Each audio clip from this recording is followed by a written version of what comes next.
white paper, which is going to be our part 3 of Larry Holmes. No Place Like Holmes, as Yorgi's fight by fight, at least on a televised way, that Larry fought. And right now we've got all the way up to Larry getting the title shot against Ken Norton, who was installed as champion by the WBC. And I mean, a lot of people think that's kind of like not right, but when you look how much they screwed Ken Norton against Ali, I mean, it almost seems fair. I mean, the guy was robbed of those other 2 fights with Ali, but anyway, so he was installed. Some people call it a paper champion, and Holmes is now in position for that. And I think Norton was pretty heavily favored at that time because Holmes was thought as just a fake Ali, Don King puppet. So, and he thought he couldn't put people away. They would say he didn't have the power. He had trouble struggling with people he should have destroyed easily. So let's go and see that. But we also have our new theme that we've come up with for the home series. We already had this. Let's see. I'm going to put on a screen share thing for you. Come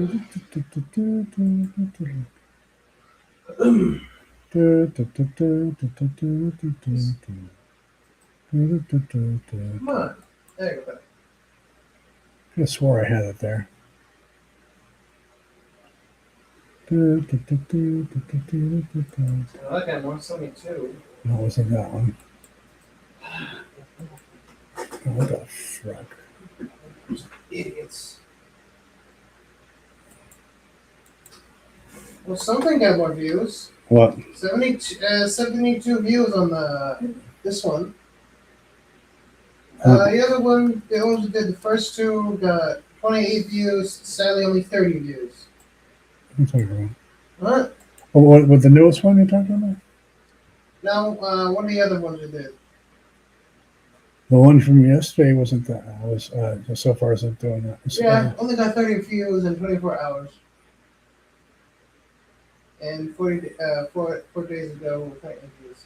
The other one got 72, but just hope some of these get higher because at some point it's kind of ridiculous. These should be getting better. I don't know. Okay, here we go. That's not what I played. So new Holmes thing. Here we go.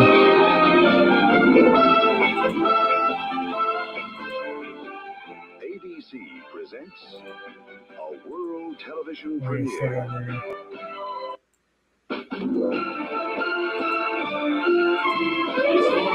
it, there's a very special thing you made about it's the beginning of the home series. ABC presents a world television premiere.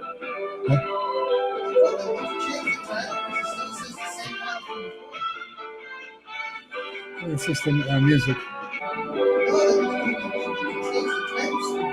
Yeah, it's Yorgi's white paper. Yeah, that's a white paper, but there's no place like. Right. Well, I didn't put the close to it. So this kind of fits in. Yeah, as close as you can get.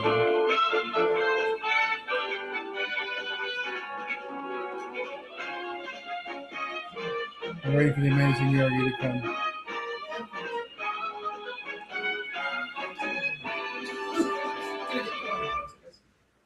All right, now let's go right back to that feature presentation, the 15-round epic classic. And Yorgi and I will be here with you, hopefully not sleeping too much because it's kind of early.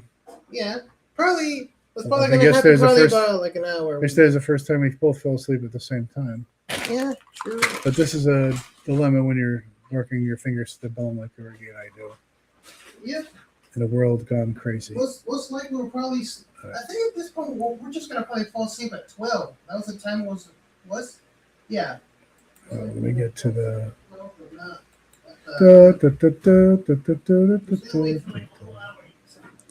Okay, now we're going to get to that fight, everyone.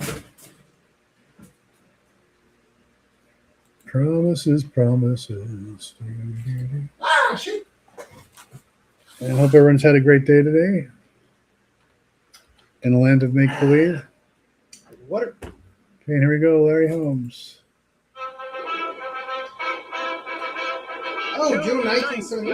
1978, live from Caesar's Palace in Las Vegas, Nevada. Hey, it's Close Hill again. It's the WBC World Heavyweight Championship fight. Kenny Norton defending for the first time against Larry Holmes. And a scheduled 10-rounder between heavyweight Jimmy Young and Ozzy Ocasio. This ABC Sports exclusive is brought to you by Anheuser-Busch Brewers and Budweiser, the king of beers. There's no better way to relax than with the Pretty easy soon we taste hope to of be. Budweiser. Yes, we are reporting Yorgi's live making his as way you see it now. from the Sports Pavilion, Caesar's Palace, Las Vegas, Waiting Nevada. It's a now. sold-out house, and why not? Kenny Norton's first Yorgi's not WBC here yet. championship title defense against the emerging heavyweight Larry Holmes. Hello again, everyone. I'm Howard Cosell. Glad to have you with us for what I think will be an exciting night of boxing, at the very least, in terms of the Holmes-Norton fight, which appears at the outset so unpredictable, so contrasting in the styles of the fighters, in their ages, and in their respective experience. Now, let's get on with tonight's fight. The first fight will be Jimmy Young against The Ozzy volume went down. Ocasio. You're looking Oh, at we're gonna Jimmy watch Young that right first? now in his dressing room. Slightly overweight, Sorry, folks. but still the Young and clever Ocasio is part of the heavyweight. packaging. And you remember Jimmy Young in past fights, but for those of you who don't, we want Think of it as a to go bonus. briefly back into the An recent extra bonus. highlights of Jimmy Young's Da, da, da, boxing da, da, history. da, Let's have a look. da, da. Jimmy Young may be the cleverest boxer of all the heavyweights around. Still a young man at 29, he has grown into a 29, full-scale okay. heavyweight, weighing Wait, yesterday at 600. 220, probably 2 or 3 pounds overweight in fact. It's not bad. When one looks at Jimmy Young as a fighter, one realizes that his problem is he's a So, guy with defensive a shady, fighter, a counter-puncher, and that's why he's background had close supposedly decisions go manager. against him. He does not have Some a people knockout punch. Let's look at Jimmy Young in some of his past fights. The time he came into prominence at Landover, Maryland, when he met Muhammad Ali. 9th round action. And you'll see what I mean by counter-punch. Look Right at there. That right. Over and Look at the Ali finger. left. And he did that convincingly all night. Yet Ali was given the decision. Ron Lyle, the slugger, was another opponent in November of '76 in San Francisco. If Lyle can do nothing yeah, else, he that's can all. hit. But Young took instant command. Forget that. That was a slip. But the punches were the way Young worked Lyle over all afternoon. And then against George Foreman, March 17, 1977, the 12th round. Note instantly, the fatigue That he is did. Foreman. Young had shown he could navigate when he was hurt terribly in the 7th round. But he came back and there knocked That's me. Foreman down in the 12th round and won the decision over George Foreman. Then there was the fight against Kenny Norton.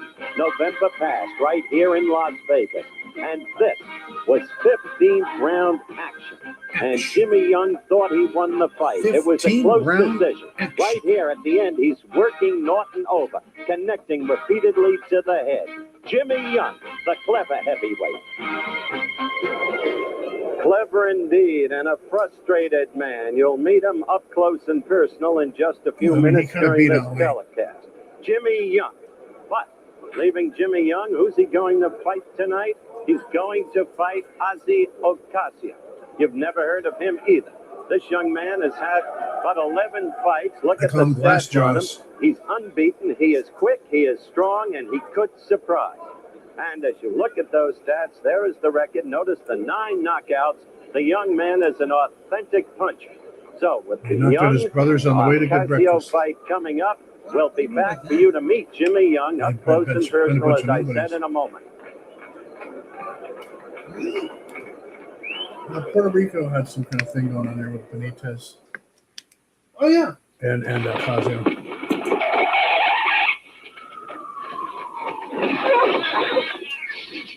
Listen to his commercials. You're robbed on vacation. You have no cash, no But you credit have Carl cards, Malden? nothing.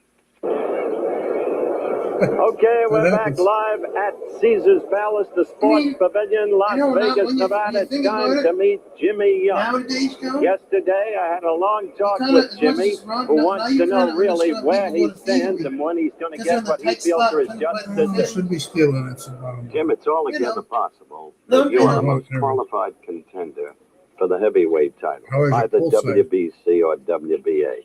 Yet it's clear you've become the most overlooked. You have to be bitter about this, aren't you?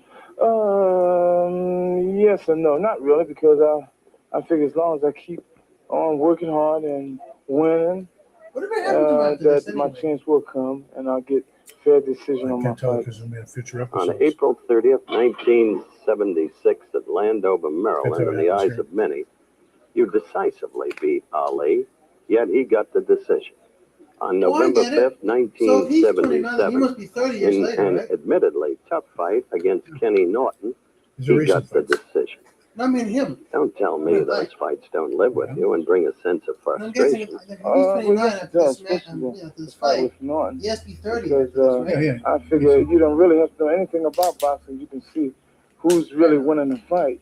You know, who's scoring the most clean shots in the Boxing, they fight. should But tell you who's winning after each sometimes you round. have to live I'm with things sorry. like that. And They should like I tell you said, none of if I this keep surprise working hard bullshit and where they can fix win, the scorecards. my day will come. Yeah, he's been All on right, Then video. the other Jimmy, in fighter the would know wake what he of has to that do to Norton win. None of this decision, mystery you find bullshit. yourself, Who's Jimmy winning? Young, Every other sport, you on know what an the hell's going on in undercard boxing. to Hey, Norton against Holmes, fighting a lad That's when with they very have- little experience, Yeah, I guess that's Ocasio, what they're only Nobody's all those 11 cheesy fights. decisions, you How know. can you possibly get up for it? Yeah, it's kind of sad, too. Well, number one, I'm looking for another title fight sometime in the near future.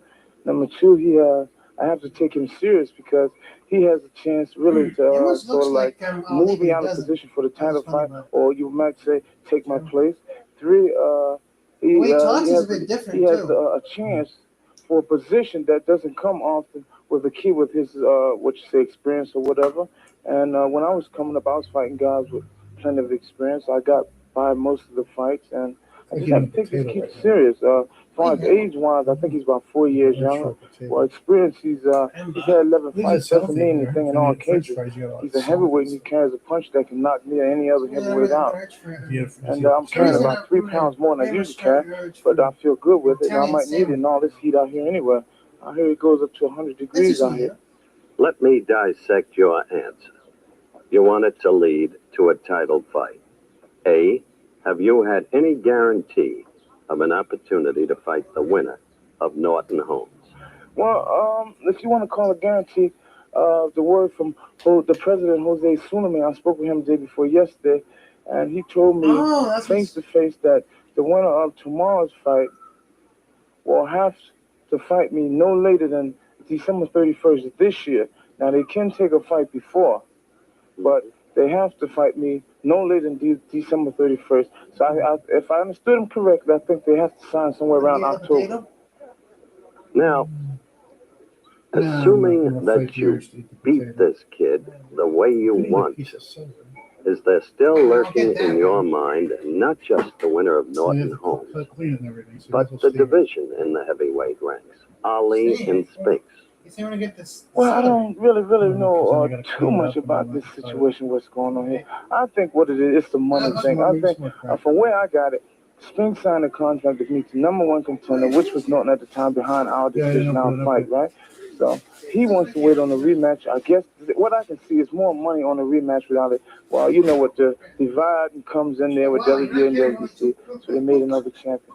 So I'm going to continue to fight. If I wind up in my career with just the WBC title, I'll be satisfied. But you think you can beat anybody? Oh, yeah, even you. Thank you. Good luck. Okay, thank you. So, an interview with Jimmy Young as Jimmy Young comes down toward the ring. Quickly, let me introduce my colleagues working with me at ringside tonight. We're looking at Ozzy Ocasio right there now. That's the young man I told you about with the 9 knockouts, definitely a puncher. Now, the two men working with me at ringside tonight. my old friend, veteran colleague, Christopher Schenkel. And next to him, our new member of the ABC sports team, the best referee in all of boxing. 28 title fights he's refereed, 7 of them heavyweight title fights. Arthur McCanney. There they are. They'll work this fight. He does that extremely well, Arthur. It's great to have you here, and I think we have an interesting prelude. A scheduled 10-round heavyweight fight, Arthur, between Jimmy Young, who fought here in November and lost a controversial decision to Kenny Norton. Now, he said he was 2 or 3 pounds overweight. Untrue. He is 7 pounds over his 213 when he was sharp, and maybe won the fight, Arthur. So I think he's going to be a little large around the midsection. And this young kid with 11 fights, I saw him fight in Puerto Rico, long arms, and takes a lot of chances. I saw Kenny Norton this morning. I saw Young this morning in the lobby, and he looked extremely heavy to me. And he's at 220, and I think he's carrying a little too much weight for a fellow who's basically light on his feet and should be at a lighter weight. He has everything to lose, Jimmy Young, while Ocasio, 22 years of age, weighing in at 205 pounds. Young at home, we're looking at weighed in at 220 at high noon yesterday. And the 110-degree heat that we have had here the past 2 or 3 days, well, it's taken a little out of everyone. Yeah, we were at poolside today ourselves, and I guess we lost a few pounds. Now, the rules here, the World Boxing Council, they parallel, of course, the rules of the Nevada Athletic Commission, Arthur. So we're working on the 10-point must system. That's right, 10-point must system. There's the 3 knockdown rule will be in effect, and there's a mandatory 8 count.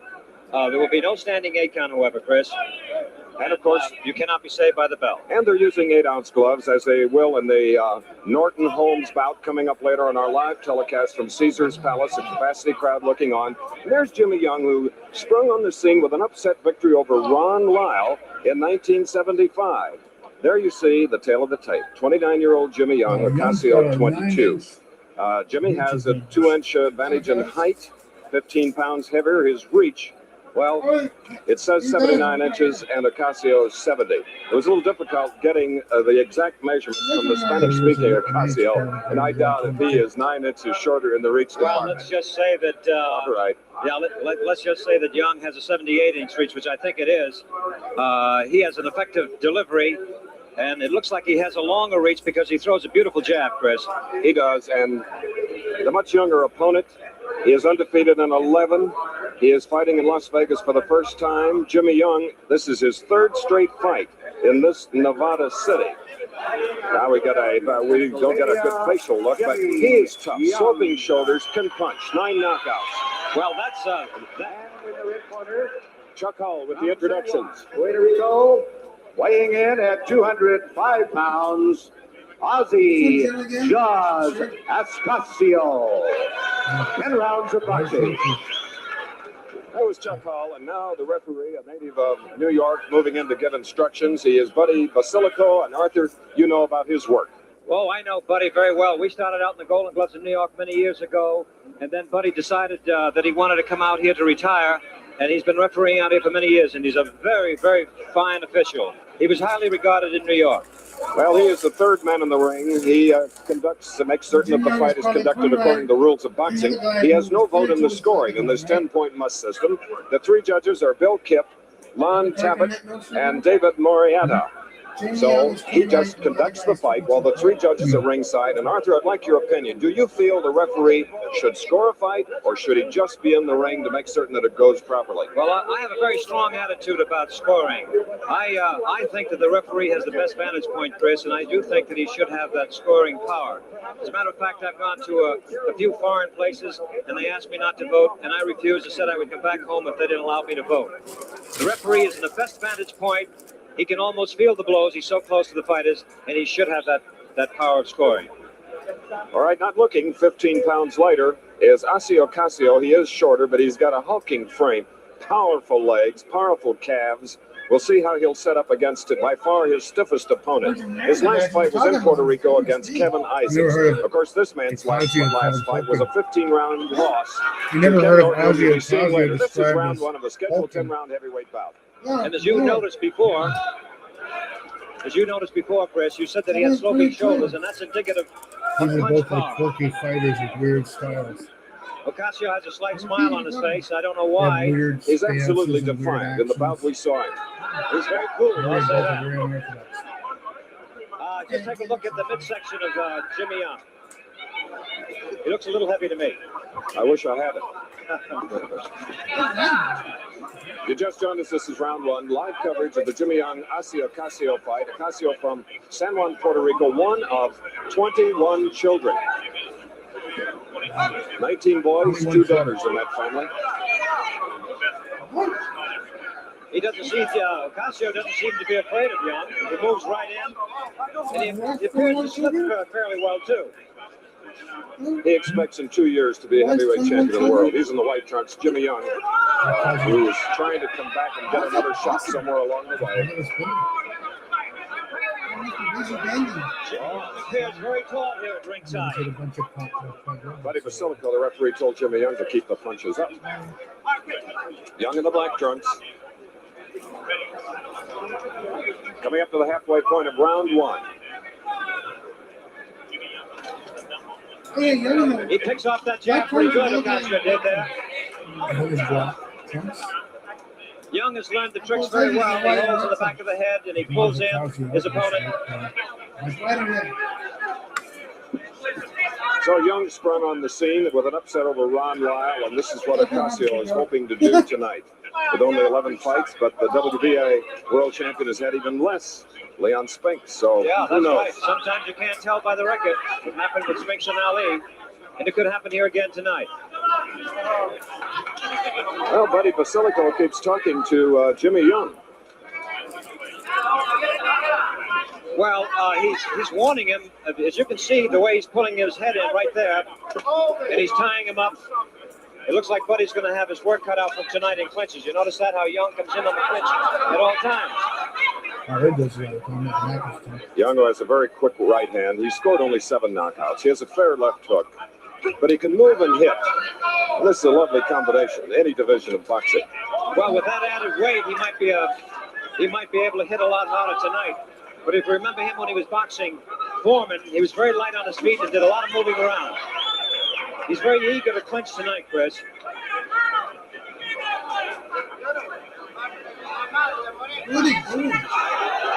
Pretty good right hand by Ocasio.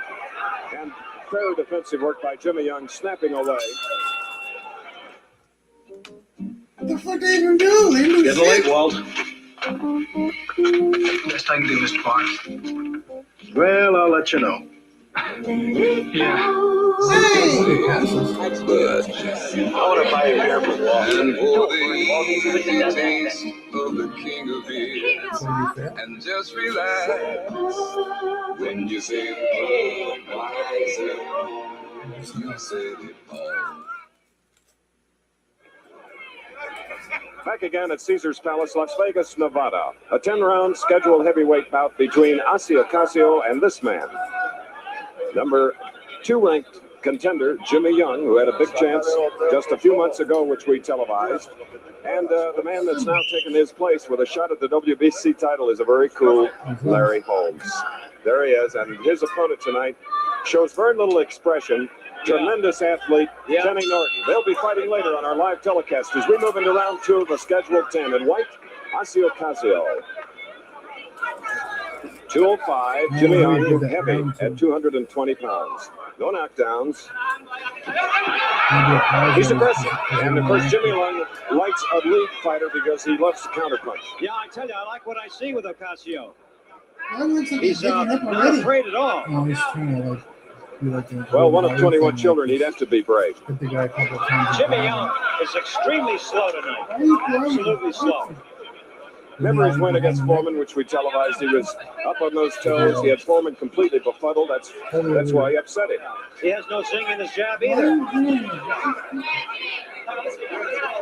as I said before, I'd like to repeat, he's so anxious to get on the inside and hold, which indicates that he's not in shape and he wants a rest.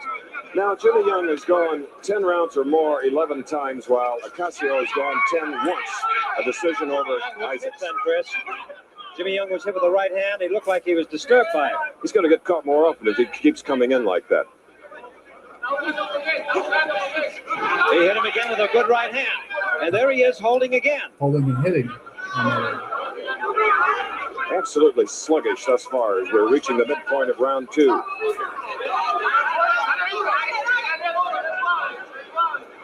do you keep holding? So the other guy doesn't hit him enough for the tie him up. He grabs somebody by the neck. At this rate, it's going to be kind of a slow fight because of that holding. Buddy Basilico is working more in these first 2 rounds than he will in another fight in 10 rounds. Don't forget, big fight coming up, Kenny Norton and Larry Holmes for the WBC Heavyweight Championship of the World. Another thing, Chris. Holmes and Norton's after this. Osvaldo is pushing the fight. He seems to be the aggressor. Very good right hand. He's been delivering that all night. Overhand right hand leads by Ocasio in white. Only 11 fights.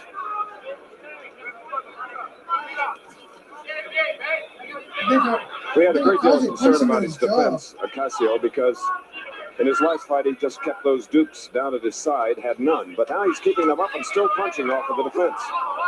That's another thing I notice about Ocasio, though. He seems to slap an awful lot. You see this? When he delivers the left uppercut and the left hook, he slaps. Unlike Zarate, who scored a 4th-round knockout at 210 against Hernandez earlier here on the fight card, hitting with that striking surface. The bell in about 10 seconds. It's that rope-a-dope style now, again by Jimmy.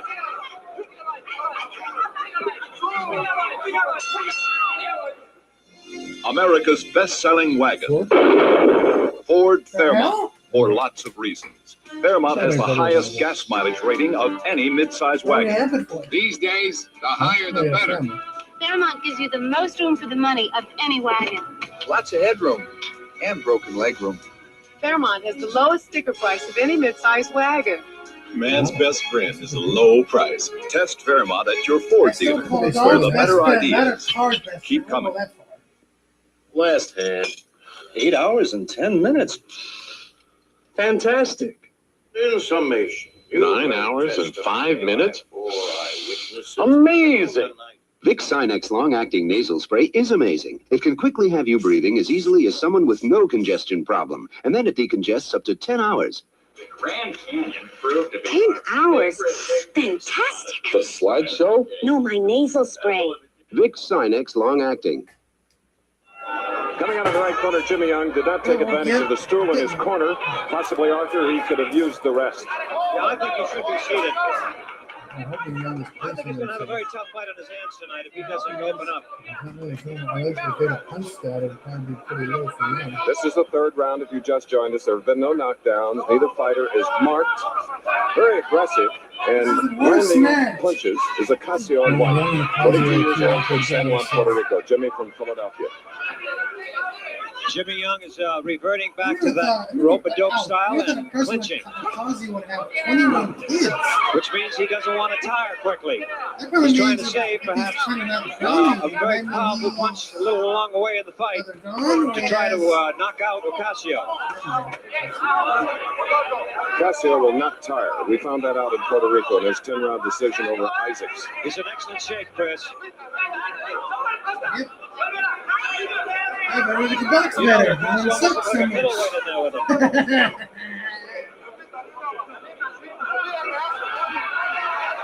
Now, Young just complained of Ocasio thumbing him. Did you notice that? Yes.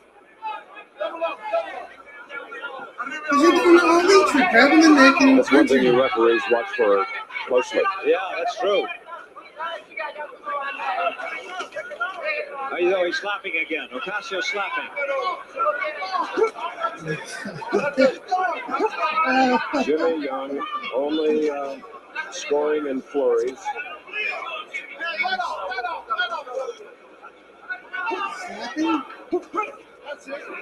For the first time, a fine combination inside by Young in the black trunks. He has the sound effects also. Did you notice? Every time he throws a combination, he's giving it with the grunt and groan. There it is again. Good right hand. A very good right hand. So this would be the time for Ocasio to back off. Yeah, I kind of think that Ocasio is very effective staying outside. As long as he can score. If he stays to the outside and throws long punches, he's better off. although he is accumulating points with that with the kind of a defense that Young has, rope-a-dope. Whenever the Ocasio throws a punch, he should be scoring points according to the officials.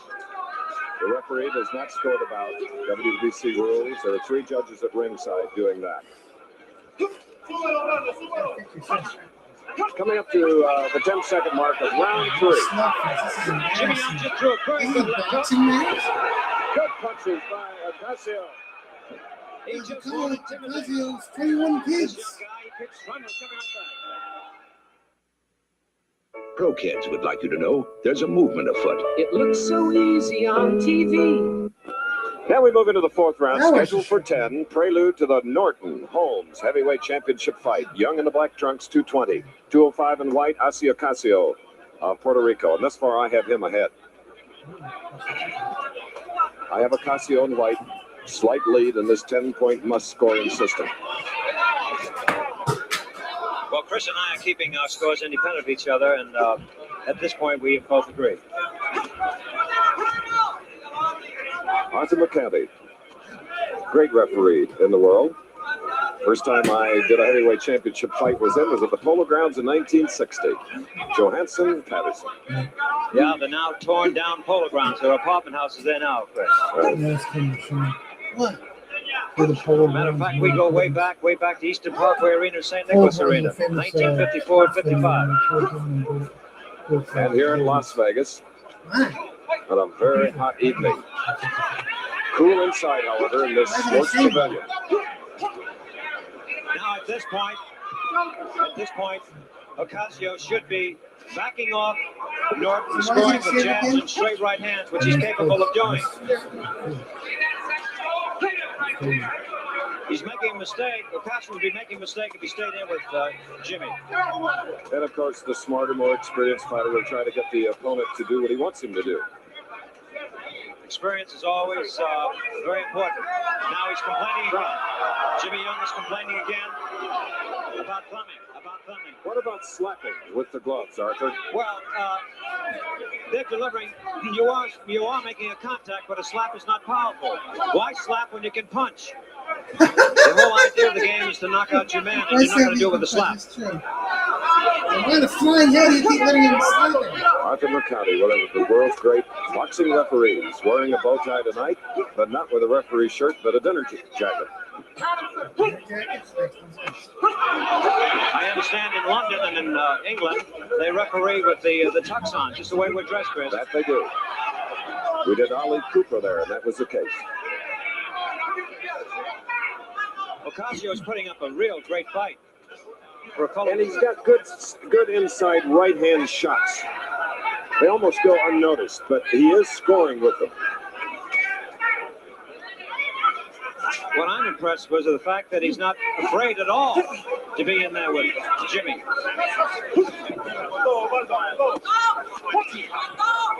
Now Ocasio ought to back up off that corner, because he's going to get hurt on the inside. Yeah, because he is a harder puncher, and a puncher needs punching room. And not only that, with all that weight going for him, he's a harder puncher. We'll be back with more after this word from our local station. The prestigious United States Open Golf Championship. 4 days of That's Ken Norton in his dressing room, awaiting his first title defense in the heavyweight division against undefeated Larry Holmes of Easton, Pennsylvania. Very confident, and there is great dislike between those two heavyweights whom you'll see later. Chris Schenkel, Arthur McCanty, Howard Cosell, waiting in the wings to do the championship fight. Now we move into round 5 of this prelude 10-round heavyweight bout. Young in the black trunks, 220, 205 in white. Ocasio of San Juan, Puerto Rico. No knockdowns, neither fighter mark. And I have Ocasio ahead at this time. How do you have it, Chris? I have the same. Good jabs. If I were to advise Young at this point in time about strategy, I think he ought to stay on the outside and throw long-range left jabs and straight right hands, which he does very effectively. He's a little annoyed with the referee because the referee pushed him a little too hard. But the referee is breaking these two guys very well. And a slight buckling of the knees after that hook, Arthur. Jimmy Young. Maybe Jimmy took this boy a little too lightly. And that happens frequently in boxing. This is the point I'm talking about right now. If he could throw those long jabs and come across with a good straight right hand, because Ocasio can be hit with the right. You see his hand, his left hand is low. He carries his left very low. Ocasio in white, his 12th professional bout after only 4 amateur bouts, undefeated. For the second time he's been asked to go 10 rounds. We're coming up to the halfway point of this heavyweight bout. All right, now Jimmy is starting to work pretty good on the inside. Ocasio's mouthpiece fell off, but it wasn't because of a blow to the head, because Jimmy now is working to the body. Now he's going to the head. Great jab. Now he's coming out with effective jabs. And that's the jab that Young has thrown in the past so effectively. There it is. He's getting more up on his toes now, moving a little better. If you notice, Jimmy's changing his style. He's staying outside a little more now. And becoming the aggressor, not backing off. Yep. He's fighting much better this round. And here's the thumb warning. Silico is warning Ocasio for thumbing. That's the first warning by Buddy. And the rules here in Nevada state that if you give him 2 warnings, you have to take a point, deduct a point from the score. And we'll find that out should it happen. At the end of a round, we will inform all 3 judges who scored the fight. More punches now by Jimmy Young.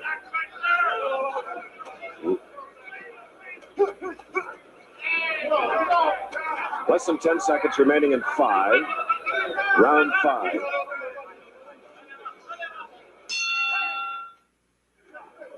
Willis Reed, basketball great, coach of the New York Knicks. You know what he does for excitement? He collects stamps. U.S. commemorative. Here now is the 6th round, and you look at the face of 22-year-old Ocasio of San Juan, Puerto Rico, undefeated 11 fights, going against veteran Jimmy Young. His record of 30 bouts, 22 wins, 7 knockouts. If you just joined us, he came to life in that 5th round, jabbing such as he's doing right now. Yeah, he's changed his style now. And this is the way he should have been fighting from round 1. He's on the outside, crisp jabs now. He's coming back to the old Jimmy Young. Not the old Jimmy Young, he's still young, but I mean his former self.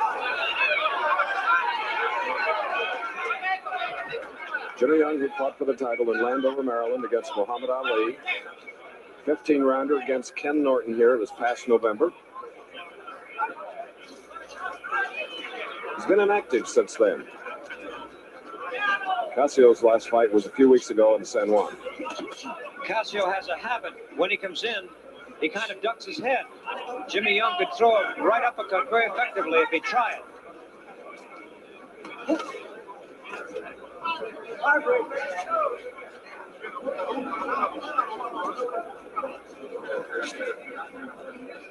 Jimmy's starting to dance a little bit now, like he used to. And the jab, keeping his younger opponent off balance. Good right hand by Ocasio. Glancing blow. He's very cool, isn't he, that Ocasio? He certainly is. Complete disdain for his opponent.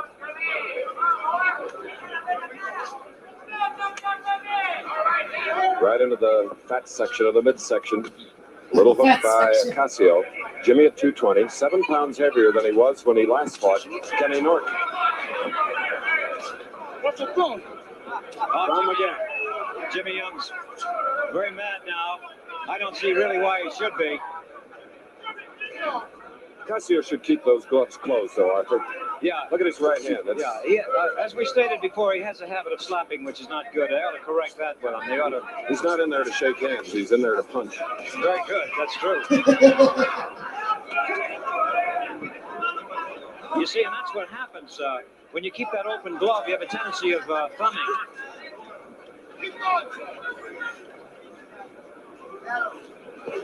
I never saw Jimmy Young look so heavy, really. He apparently hasn't been doing much road work. Or jumping rope. We ought to be doing more skipping rope. That'll take that weight off. I like the way Ocasio did that. He caught that left hand and went right back and counterpunched. Counterpunched right over the block. You'll hear the bell in 5 seconds.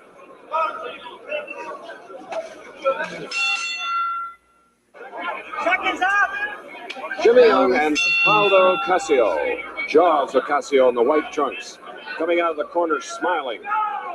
Now, I believe, a very close fight as we move into round 7. Right. As we come into round 7, I have the fight even. How do you have it, Chris? I have it even. You have.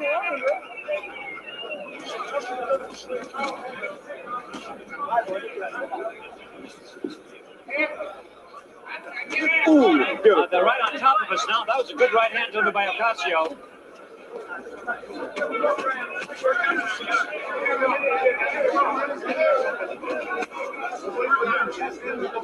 Absolutely. Ocasio. Ocasio, as we look at him right now, is very, very calm and very, very confident. You know, in Puerto Rico, promoters figured that Young's opponent would be Kevin Isaacs. But here comes the young man in the white trunks and upsets Isaacs to gain this spot. Yeah, and he delivered a great right hand then. And Jimmy caught it flush, and there's another one.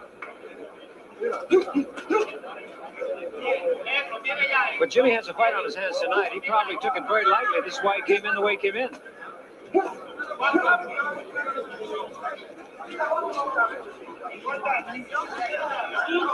Now he's scoring.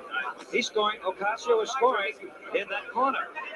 And we're in round 7, scheduled for 10 later. Don't forget, World Heavyweight Championship fight. Ken Norton in at 220, going against Larry Holmes, undefeated, weighing 209.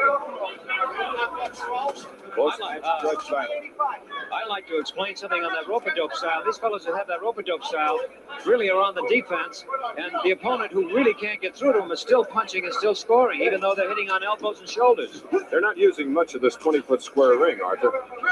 No, it's a great ring. It's similar to the size of Madison Square Garden's ring, and a very good-looking ring, as a matter of fact. Capacity crowd watching Sports Pavilion, Las Vegas, Nevada. Ocasio's been very well taught. Got a good solid stance, a good strong boy. His manager and trainer's his brother, named Archie War, which is their christened, or their last name, War, not Ocasio.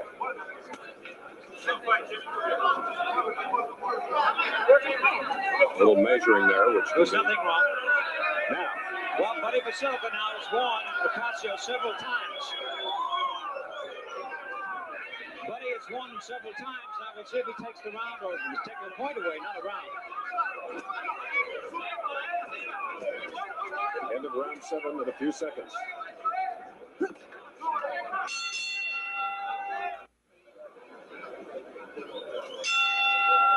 Very quiet corner of this man, Jimmy Young. The cornerman saying very little, while in Ocasio, white trunks, his corner, he was getting all kinds of advice as we move into the 8th round of the scheduled 10-round heavyweight bout. Well, they feel that he has a very good chance, and they're trying to up him and psych him up for this fight. Referee Arthur Mercante, our colleague here at ringside, and he'll be joining Howard Cosell for the Don't Like You bout between Ken Norton and Larry Holmes. Push and shoving during the week. Oh, it should be a beauty. On paper, as close as affirmed and alley dog. Believe me. He looks like he's becoming quite serious now, Chris. Jimmy Young looks like he's quite serious.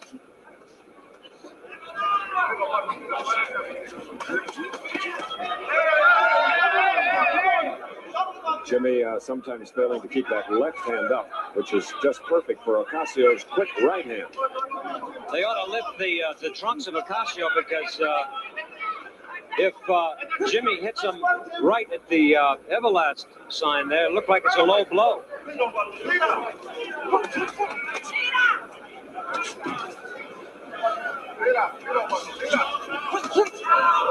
looked a little low. And Buddy caught it. He's a very, very good referee, and he caught it. And now What they should do is raise his trunks, and Buddy's doing that. Just great. He's a very much on the ball referee. He learned all his tricks in New York. We're in round 8. Neither fighter knocked down. No cuts. We saw the effect of that inside right uppercut thrown by Ocasio and White. Oh, very good delivery. That was an excellent delivery because it was a combination of 3 punches. 1, 2, and 3. And that's what you have to do in boxing. Don't be satisfied with the one punch delivery. Now, this is what Jimmy should be doing now more often. Straight left jabs, fast right cross. All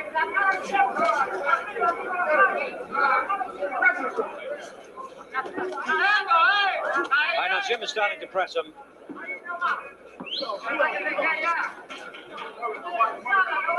Jimmy's so huge that I can't get over the fact that the other guy looks like a middleweight or a light heavyweight. Beautiful right uppercut.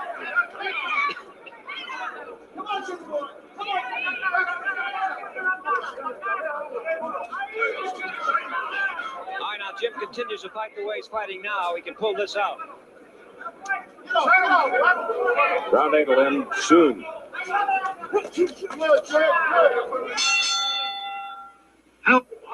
Back again. Determination on the face of 22-year-old Ocasio, trying to vault himself into the muddled heavyweight picture. And thus far, Arthur, he has done a super job as we go into round 9. His 12th bout, he's undefeated against veteran Jimmy Young. How do you have the fight scored? I'll get to that. Let's see. I'm looking at the fight here. Let me go by here for a little while. It's like come back to my score, not to lose the action.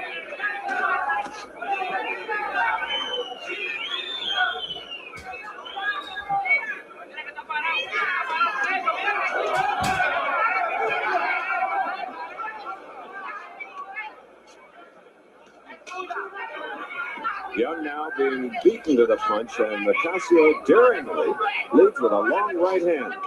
There you can see the left hand of Young in the black trunks, holding it loud, not bringing it up a bit.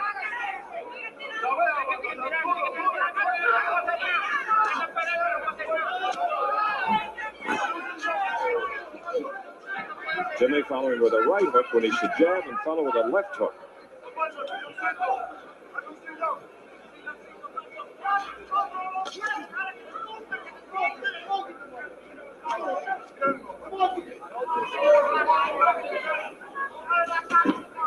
Buddy Basilico, the referee, is we're in the 9th round, scheduled to go 10.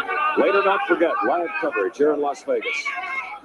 Ken Norton, first defense of his World Boxing Council Heavyweight Championship against undefeated Larry Holmes, who believes he can take it away tonight. Jimmy seems a little annoyed with himself for being hit.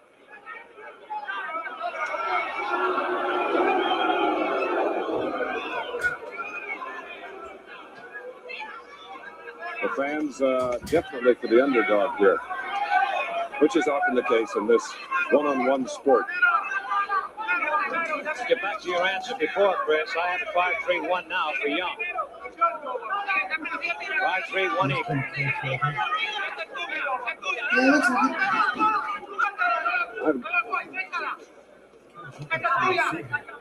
I've got it headed for a draw.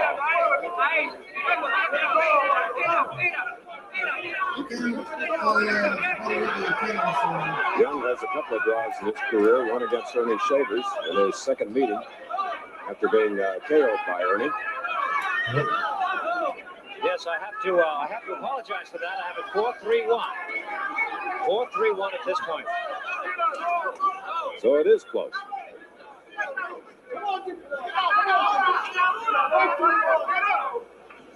So the hand's working a little bit. Fell in about 3 seconds. Decided to work. America for veteran Jimmy Young, but a very important one. After his 15-round loss to Ken Norton in the same ring. For the man in white, Ocasio, this is the biggest round good time for JJ for good time scoring of his whole career. He's looking for an upset. It's a very close fight. Ocasio, I believe, must win this round in order to have a shot at the three judges' decision. Well, I have a 5-3-1 at this point for Young.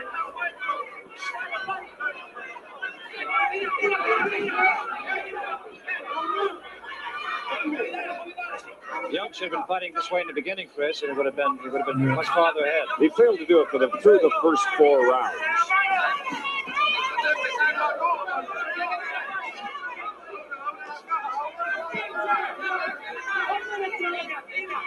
Now he's getting set up like he did against Foreman, and it was good rounds against Norton and Ali. That's the combination where he's scoring on the inside.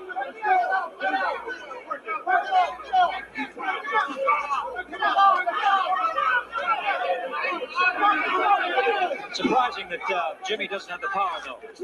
Well, we thought it would be Young tiring, but he's a little more effort here in the last round for Jimmy Young as compared to Ocasio's effort. Ocasio now is backing up. He's on the defense. Young is carrying this round. He's on the offense.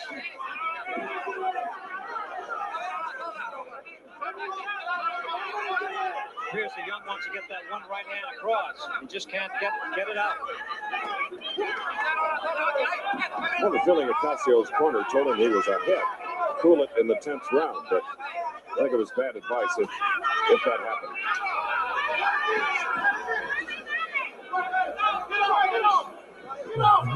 Mauling now. All the way back to his elbow behind his neck. For Ocasio and right, second time he's had to go 10. Jimmy's done it 11 times. We have about 45 seconds left in the bout.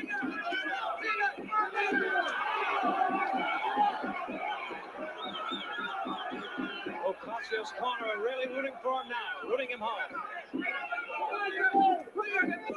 This is a good round so far, however, beyond. But I think he should be throwing more punches, not dancing as much.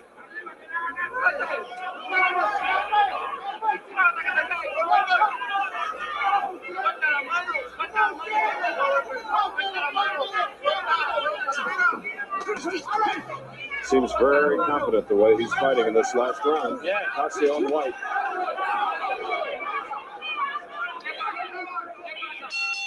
There it is. That's the end of a very good fight. It's all a prelude to the scheduled 15-round heavyweight championship fight coming up here in the fun city of Las Vegas, Nevada. Real grudge battle, and for Ocasio, there you see his brother, Archie Ward, who manages and trains him along with John Tocco and Bill Prezant. While we go to the opposite corner and we see Bobby Brown, his trainer, Slim Perkins, and Mickey Grandietto. And here is Sylvester Stallone. Rocky. Right there. And Ocasio, I think he may have been overconfident one round early. You know, the fans are always for the underdog, and of course he was the underdog, but he fought a great fight. Very little expression on a very quiet Jimmy Young. Interesting guy, well, virtual unknown. It'll be interesting to see now what the judges come up with. And the judges here at ringside, Bill Kipp, Lon Tabbitt, and David Morietta. Ring announcer Chuck Hull now, moving toward the center, picking up his microphone, and we will know the winner of this bout between veteran Jimmy Young and newcomer Ocasio. There it is. Ladies and gentlemen, we have a split decision. Never good. Moretti scores 47-43, Young. Judge Lou Tabbitt scores 46-44, Ocasio. And now the big one. Bill Kipp scores 46-45 for the winner from San Juan, Puerto Rico. There it is. An upset. still undefeated in 12 fights.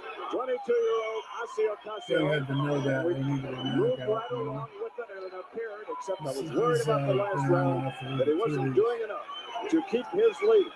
But what an upset win over a fighter, Jimmy Young, who was definitely not in top condition. And look at the. They look like a whole plane full of Puerto Ricans came down. They're all in the ring. There were no knockdowns, neither fighter cut. We'll give you that scoring again. 47-43 for Young. On Lou Talbot's card, 46-44 for the winner. And Bill Kipp in the split decision had it 46-45 for Ocasio, the winner. And Jimmy Young now losing his seventh bout, his 31st start since turning professional in San Diego in 1969. Ocasio, we should point out, does not speak any English. Consequently, our interview would be futile, should we try. But the fans from Puerto Rico are really delighted here in Las Vegas. As here at the Sports Pavilion in Las Vegas, Nevada, we're going to pause momentarily for station identification. It'll be coming up very, very soon, and there is one of the symbols of that great country, that island. Very at the beginning, at the outset, there could be an upset. It seems all these young fighters are coming out with not too many victories in their records, but upsetting. Meanwhile, in the dressing rooms, the two men are in the main go, and it's a big one, believe me. As a young lady comes in and wants to get a smack on the lip of this bachelor.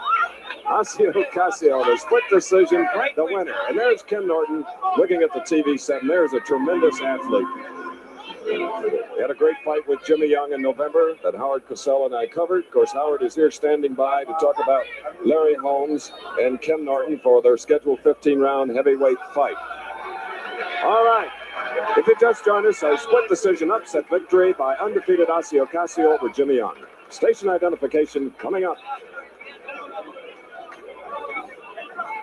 The WBC Heavyweight Championship title at stake. Let me fill you in on how this fight really came about and how we have a divided jurisdiction in the heavyweight ranks.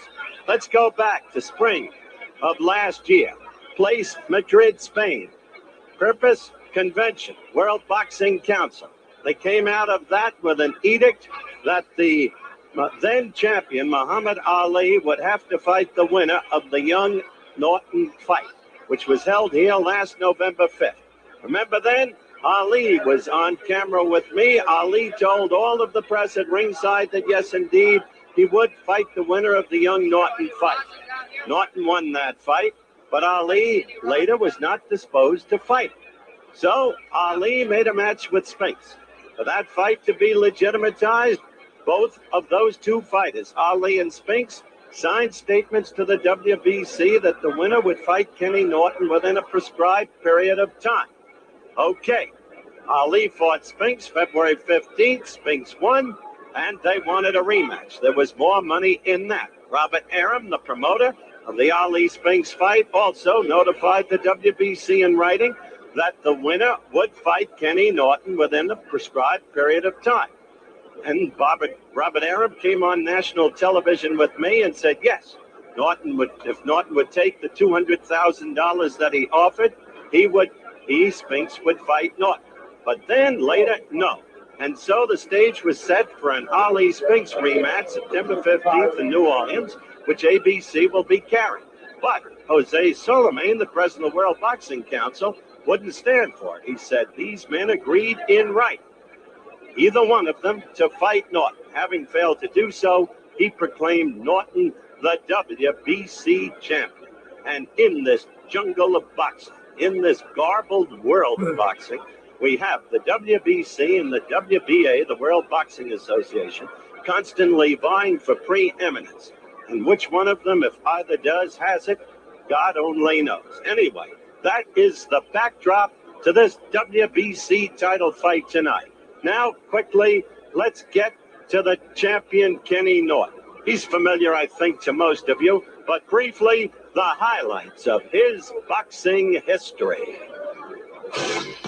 This is Kenny Norton, the heavyweight Ali doesn't want to fight. The heavyweight Spinks doesn't want to fight, but the WBC champion of the world. He weighed in at 220 today, but forget that, not too heavy for him. Weighed 224 when he demolished Wayne Bobbitt in 58 seconds of the first round. Yes, he's 140, lost only 4, an authentic knockout puncher with 32 KOs and a devastating overhand right. Let's look at Kenny Norton in past action. The day came into national prominence in San Diego. This was the 12th and final round, the day Ali suffered the broken jaw. Later, Ali said it was a message from God. But that overhand right, which you just saw earlier, was what killed off Ali. Norton won on a split decision. Second time around in Los Angeles, a different story. Ali's best fight of the 3 against Norton, as you just saw there, connecting convincingly with lefts and rights in combination of Norton's head. Norton dropped the decision unanimously to Muhammad Ali. After that, it was another setback. Down to Caracas, Venezuela, against then heavyweight champion George Foreman. A disaster for Kenny Norton. This was the second round, and that was George Foreman putting Norton away. Norton never really knew what happened to him that night. Later said he was in no way ready for that fight. But he was certainly ready for September 28, 1976 at Yankee Stadium in New York. Going into this, the 15th and final round, Norton's corner had told him he already had the fight won. So Kenny, by his own admission, led up. Arthur McCanny, the third man in the ring. McCanny's vote decisive. McCanny said this was the decisive round. And Ali won a unanimous decision. Then against Jimmy Young in Las Vegas last November. A great tactical fight for Norton. Working to the Jimmy Young belly again and again and again.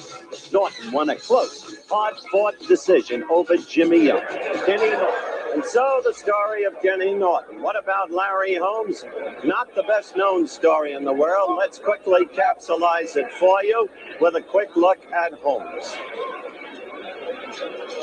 Based upon his victory over Ernie Shavers, Larry Holmes could be called the emerging heavyweight. Only 28. He's been around a long time nonetheless. Comes from Eastern Pennsylvania, thus the label, the Eastern Assassin. I said he's been around a long time. He's been boxing since 71. He's had 27 victories professionally, no defeats. The KO figure is misleading. He is not truly a knockout puncher. But let's look at him in past action.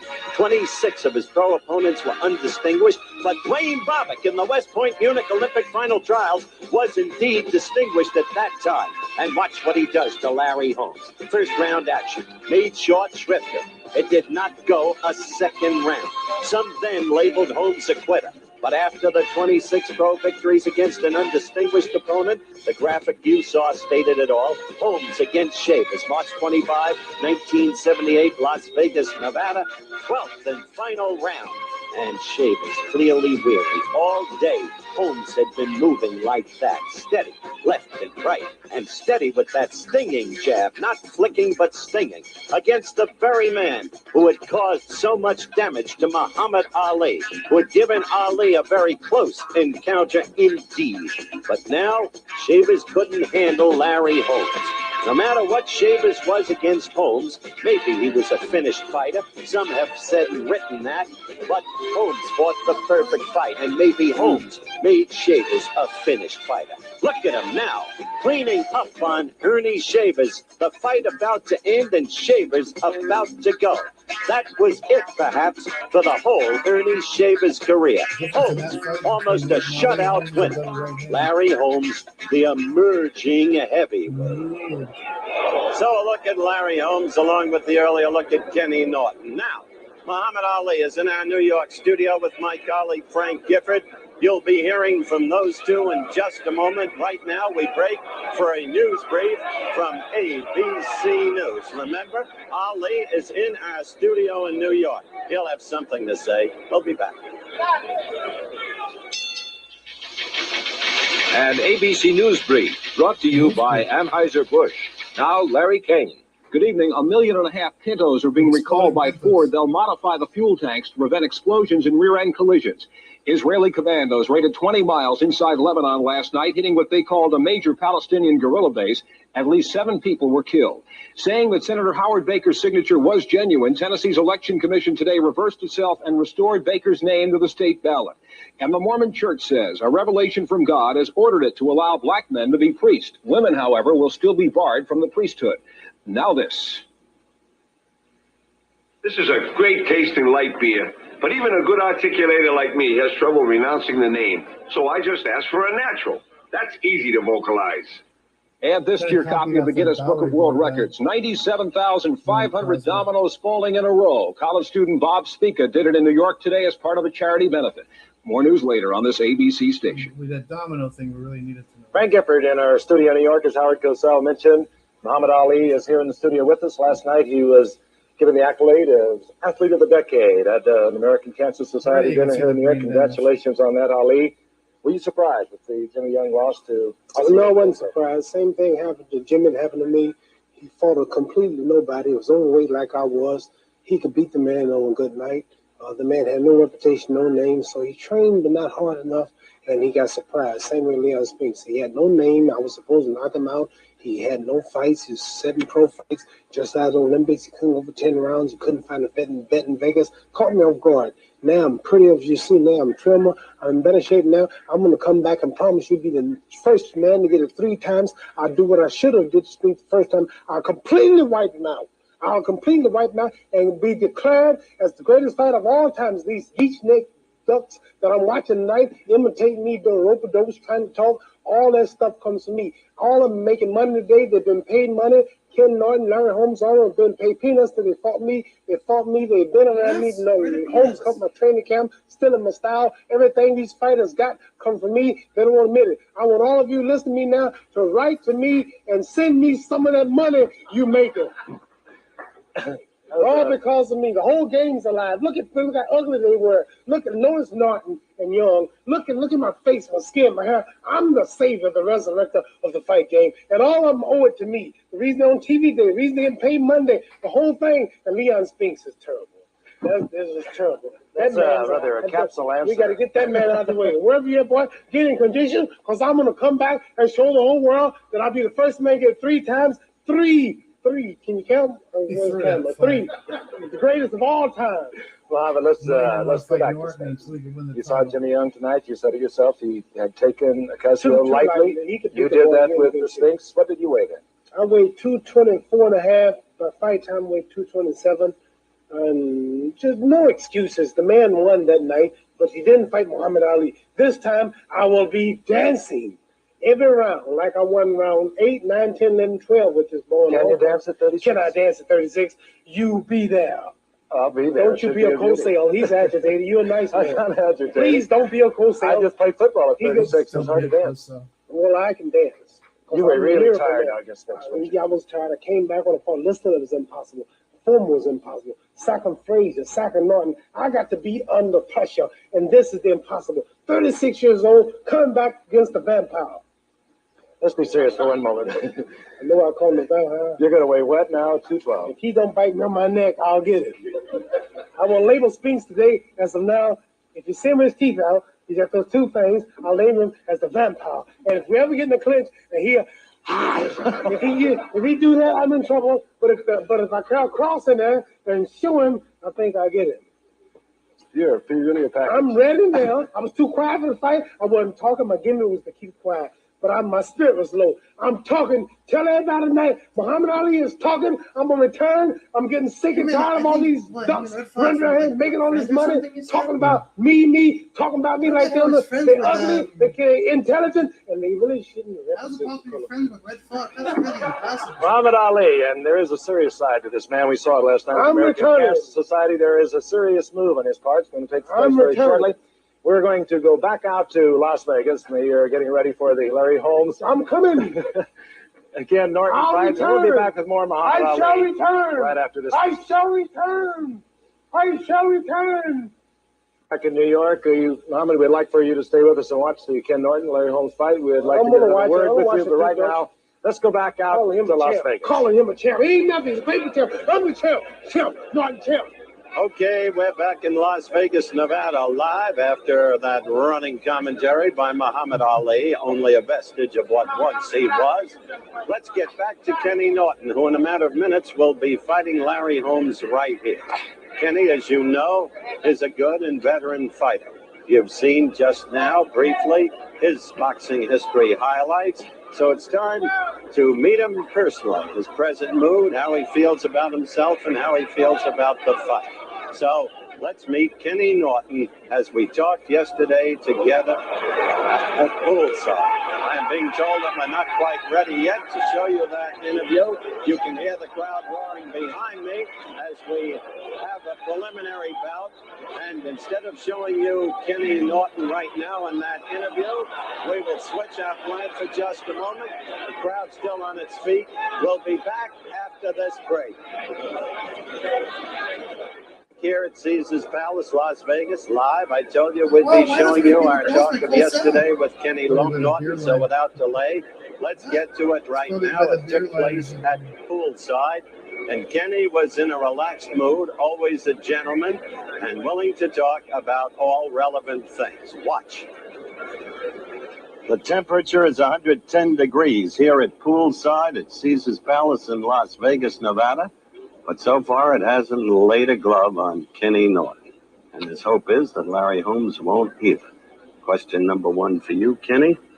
How are you going to fight this fight against Holmes? Well, basically, Holmes is a fluid boxer. He moves from side to side. He has good movement around the ring. He has a very good jab. So what I'm going to have to do, I think, is apply a lot of pressure and try to nullify his jab with my jab. His is a little faster than mine. I think that I have more impact when mine hits. That's Las Vegas, He is undoubtedly concerned about your vaunted overhand right, so he'll probably be moving right to escape it. Wouldn't that render him vulnerable to the left hook, which has been all but forgotten? Hopefully so, yes. At one time, however, they said all I had was a left hook. Another time, all I had was the right uppercut. Now all I have is overhand right. So you put all those together, hey, I think I have a pretty good arsenal going for me. Now, when you say you're going to have to apply the pressure to him, it is a fact that you lag your right foot, always have. And it is a fact that you can be hit, though Ali had trouble in that regard. How will you go after him to cut off his movement, to put the pressure on him? Cutting off the ring? Basically, yes, I'm going to try to cut the ring in half. I feel he stated that he throws, 85 to 100 punches during a fight, right? If I can make the man throw 150 punches every round during the fight, then I've accomplished what I want to accomplish. He's going to burn up more energy and do more than he wants to do, which is going to be advantageous to me. There's another thing that you must figure you have going for you. Holmes is not a knockout puncher. That's true. He's tried to emulate Ali quite a bit, and so basically he moves a lot. And if you're not set and you don't have your power behind you and your weight behind your punches, you can't really hurt that many people. I feel that he's over 200 pounds, and any man over 200 pounds can hurt you if they hit you right. But if he's moving constantly, it's going to nullify his chances of hurting me ever during this fight. Now, you mentioned Ali and Holmes trying to emulate him. It is a fact that Holmes has expressed contempt for you. It is a fact that last Tuesday, you and he were in a pushing contest. Do you have it within you to hate Holmes? I don't know if we would call it hate, but I can say that I dislike the man intensely. The way I've been raised, hate is kind of something that's not in my vocabulary, not in my repertoire. But I would have to say that I dislike him intensely, very intensely. And to me, he's just basically a cheap imitation of Ali.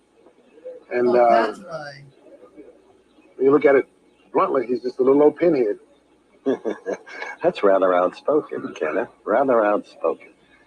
Ali still lurk in your mind? You still dream of getting at him? I'm hoping that after he defeats Spinks, that we will fight again. I doubt if we will. I think he's going to win and retire, but I'm hoping that we will fight again. If that happens, then we can settle this two-champion thing, where there won't be WBA champion and a WBC champion. There won't be one champion, which there should be. But deep inside, you know it's an illusion. You know he's not going to fight you again. Well, he's basically, yes, because he said that he wanted $12 million for us to fight again. And I don't think there's any promoter around that can get $12 million for him. Plus, I'm going to ask for about the same thing. So that's one way of passing himself out of the bracket. Holmes said you will fall. What do you say? I'm saying he'll have to prove it to me. I'll be right there. Will he fall? If I can catch him, yes. If I get a good shot upside his big head, he's going. Kenny, still another question. Your age listed as 32. Some say, and you know it, that you're 34, maybe even 35. And your condition in this heat, how is it? Well, first of all, age is a state of mind. So I'll say I'm 32, going on 33. I'll be 33 on August the 9th. As far as the conditioning goes, I feel I'm in very good condition. For the last fight I had with Jimmy Young, I went on this crazy diet of no meat. And I think it was detrimental toward my stamina. This time I've been eating a lot of steak, a lot of lamb chops, a lot of good food, a lot of vegetables. I felt right now I'm in very good shape. I'm a lot stronger now than I was then. I feel I'm a lot quicker now. I feel that mentally I'm better prepared. Kenneth, you do look great. Good luck to you. Thank you very much, Howard. A summer cold can hang on for days. That's why there's Contact. Now, here's all you need for 3 days and nights relief. Hard to believe. If you took this medicine as directed when confined at home, here's what you'd need for 3 days and nights. This or this. Hard to believe, but that's the wonder of Contact. This also has aspirin substitute and cough suppressant we chose not to put in Contact. Millions more people take Contact. We think we were right. Ever watch a game on TV and see the players chugging down this stuff? Ever wonder why? Why Gatorade? I'm going to tell you. It's made to help put back fluids and salts you sweat away. Better than soft drinks, even better than water. It gives your body what it's thirsty for. Look, there's only one reason why professional jocks drink this stuff. The same reason you should. 'Cause it works. Gatorade Thirst Quencher. What more could a body ask for? Monday, the Cubs face the Reds, the A's meet the Yankees, and the Phillies battle the Dodgers. The search is on tonight for a 9-year-old boy who was kidnapped on his way to school in Detroit this morning. And people start flying at night to save money. Those stories tonight at 11. What happened? This summer, you can fly. United we fly. With the airline that gives you up to 50% off to more of this great land than anyone.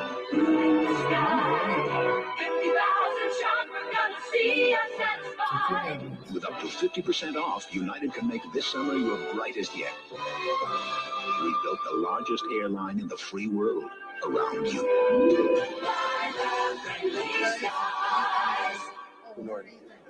Boxing Howard. You're going to fight him the same as you did against Ernie Chavis, moving from side to side, using the left mainly, piston-like fashion, hoping to set up the right. That's right, Howard. It'll be almost identical, but I think Norton will be a little bit easier to hit than Chavis. Watching him work with Jimmy Young, he's vulnerable to right hands. Knowing that Jimmy Young don't have the steam and the power that I have, the fight might be over quickly. Now, you say Norton is vulnerable to right hands, but you've had 27 fights now. You've been waiting a long time for this kind of chance, and you know Norton has that good overhand right. I take it you'll be moving right to avoid that. Yeah, Howard, Norton don't usually throw the overhand right until he gets you on the ropes, and that's where I'm not going to be. I'm going to keep him in the middle of the ring. I'm going to keep him turning side to side, and I think with my left hand, with my fast left hand, and sneaky right hands, I can do that all night long, Howard. What about his left hook? Well, this is what I want him to do, Howard. When he throws his left hook, he's going to be off the floor, and he's going to be missing. And that's when I'm going to be doing a lot of counter-punching. Norton says he'll beat you with the jab, and he'll cut the ring in half on you. If Norton tries to box me, Howard, he's falling right into my pattern. I'm a boxer. Norton is not a boxer. Norton has to stick to slugging. This is where he is, trying to trap a guy, corner him, get him up against the rope, throwing his overhand rights, his wild left hooks. He's really an amateur fighter. He got his reputation, Howard, fighting Muhammad Ali 3 times that he did. He made a career out of it. He never fought anybody like Larry Holmes, young and 28 years old and strong. And opportunity of a lifetime, I'm going to just let it slip out of my hand. And he's a cool Can't do that, Howard. All right. Let's take another aspect of the Norton arsenal. He did an effective job on Jimmy Young working to the belly. He'll probably try to do the same thing on you. Yeah, that's again another thing. Jimmy Young is not the type fighter that I am, Howard. Jimmy Young walked back straight up into the ropes. Jimmy Young does not have the punching power that I have. In my opinion, Howard, Jimmy Young beat Kenny Norton that night. Wait a minute, you said something contradictory. You said earlier you're a boxer, not a slugger. Now you just said Jimmy Young doesn't have the punching power I have. You telling me you're going to knock Norton out? Well, Howard, it could come. I think I punch much harder than Jimmy Young. And my hands are much faster than Jimmy Young. Jimmy Young have the push-type jab. I have the snapping jab. I have the crisp short right hands. Jimmy Young don't have that. Just to show you, Howard, out of 30 fights, he only knocked 7 guys out. So this is why it's going to be a great difference when I fight Kenny Norton. All right, Larry, you've been openly antagonistic to Norton. You've made a lot of cracks about him. You had a pushing contest with him on Tuesday past. Why do you feel this way about Norton? Or do you really? You're just trying to build up the fight? No, this fight don't need building up, Howard. I don't hate Norton. I don't hate anyone. I can't hate somebody that I don't know anything about or know. It's just the thing that Howard, he don't know me. He's been misguided and misled by people like Bob Goodman, telling this guy I say certain things about him which is not true. Norton started with me back in Manila, which I overlooked. He belittles me as a man, which I overlook. But when somebody keeps constantly telling me that I'm ignorant, I cannot overlook. And I would have never pushed Norton back if he would have never come into my face. So the only thing I have to do is get the man out of my face and show this man I'm just as much as man or more man than he is. You're looking forward to perhaps Ali or Spinks in the distance? Well, first thing, Howard, that's Kenny Norton. Always take everything right after whatever I have. Now, Kenny Norton is first. Sure, I would like to get the whole championship back together for just the one, because when I beat Kenny Norton, I want to be the heavyweight champion of the whole world, not sharing the title with anyone. Therefore, my concentration right now is only on Kenny Norton. Good luck to you. Thank you, Howard. I know I can use that. I always can use luck. Larry Holmes and Muhammad, if you're in the studio, he called you an old man. Now be sure to watch Sunday night for a very special program entitled 1968, A Crack in Time. Cliff Robertson and ABC News correspondent Frank Reynolds take you back through one of the most tumultuous and significant years in American history. Just 10 years ago, the deaths of Martin Luther King and Bobby Kennedy, Vietnam and the Tet Offensive, the Pueblo Incident, the candidacies of Nixon and Humphrey, Nixon's election, Joe Willie Namath, 2001, The Graduate, and so much more. It's very special and one we hope you'll watch. 1968, A Crack in Time with Cliff Robertson and Frank Reynolds. 8 o'clock Eastern and Pacific Time, 7 o'clock Central Time. Now, Muhammad Ali is still in our studio, I am told. The Giffer will be talking with him again in just a moment. We'll be back with more fight action after this ABC News Brief. Remember, Ali still there to talk back. In New York City, Howard Cosell told you that Muhammad Ali is with us. Indeed, he is. I said earlier there is a serious side to this man. I saw it last night when he accepted the award for the Athlete of the Decade at the American Cancer Society dinner here in New York. He spoke of a trip coming up very shortly to Russia. Muhammad Ali, that must be a great trip. That must be a highlight in your life.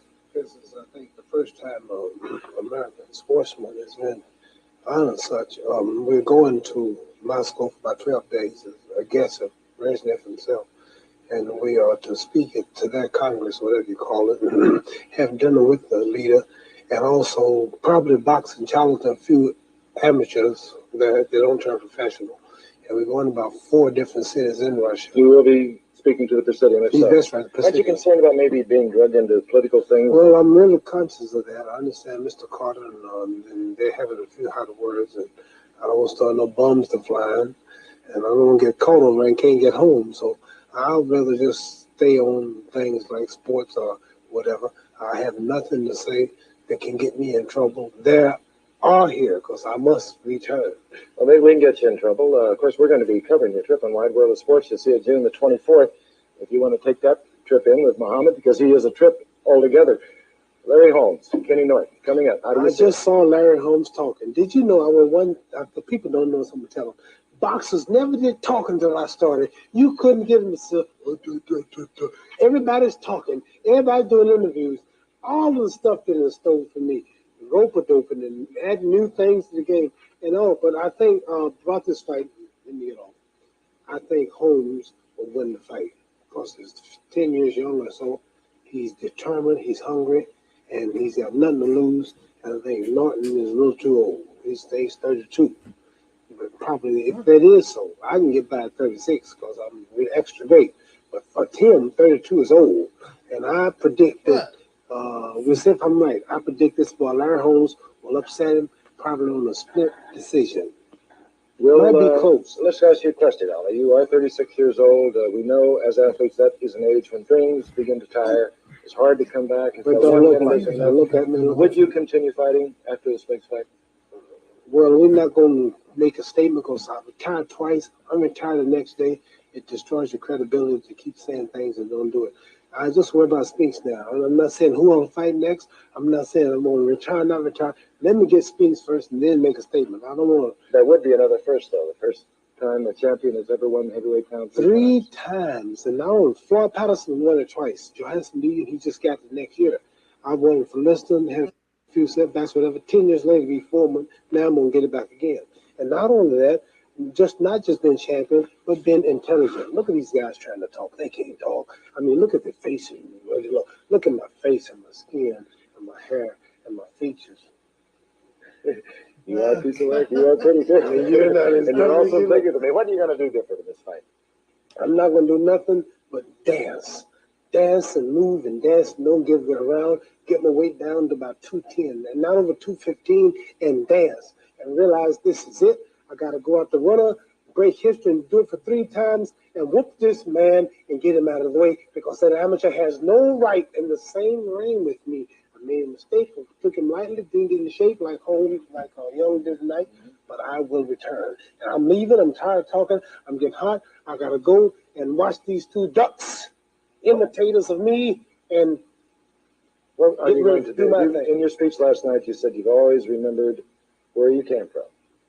Are you going to go back the way you trained early in your life when you didn't have all these outside commitments? I'm going to do worse. Can you get down? I'm going to do worse. I'm going to chop trees. I'm going to run down hills in Madrid, Pennsylvania camp. I'm going to resist my ice cream, my cake, my donuts, my pancakes, things that I love, and just kill myself. I ain't got 3 months. We got the best time of the year coming around. What is your weight right now?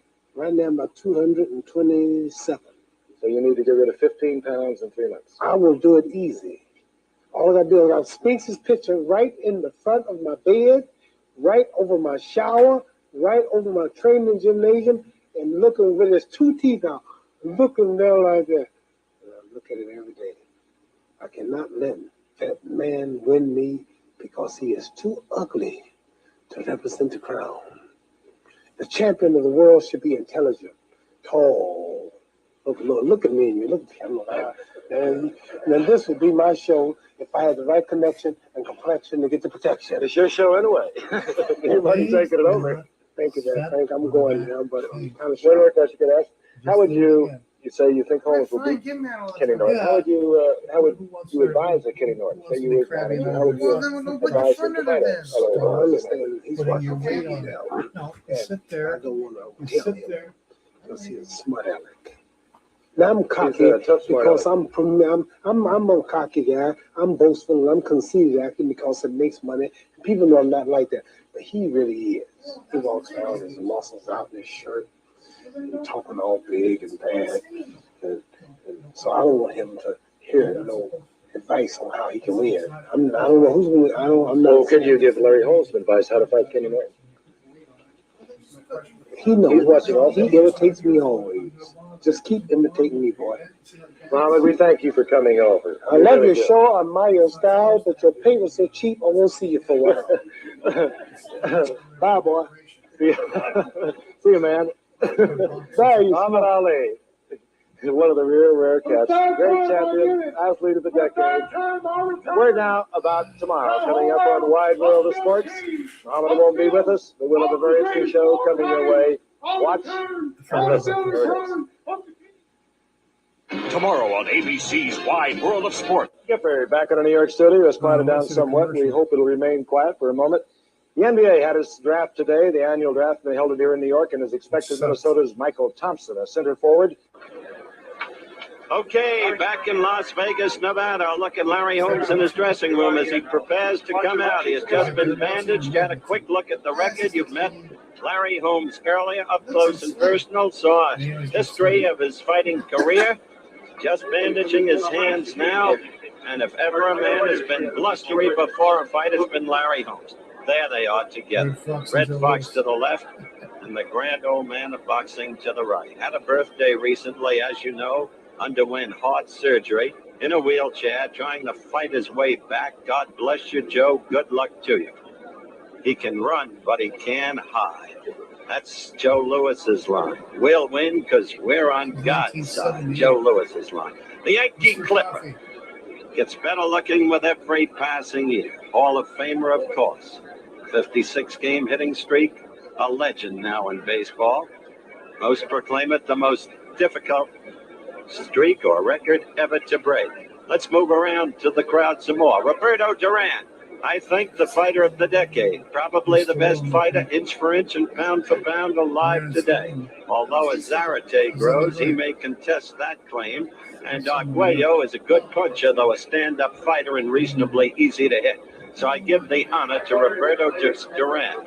And Sly Stallone was just in the picture, I believe. Yes, there he is. The sly one himself, Rocky, and he's going to make another one called Rocky 2. He's on top right now. In any event, the fighters will finally be coming out of the dressing rooms in just one moment, and that's when we will be back.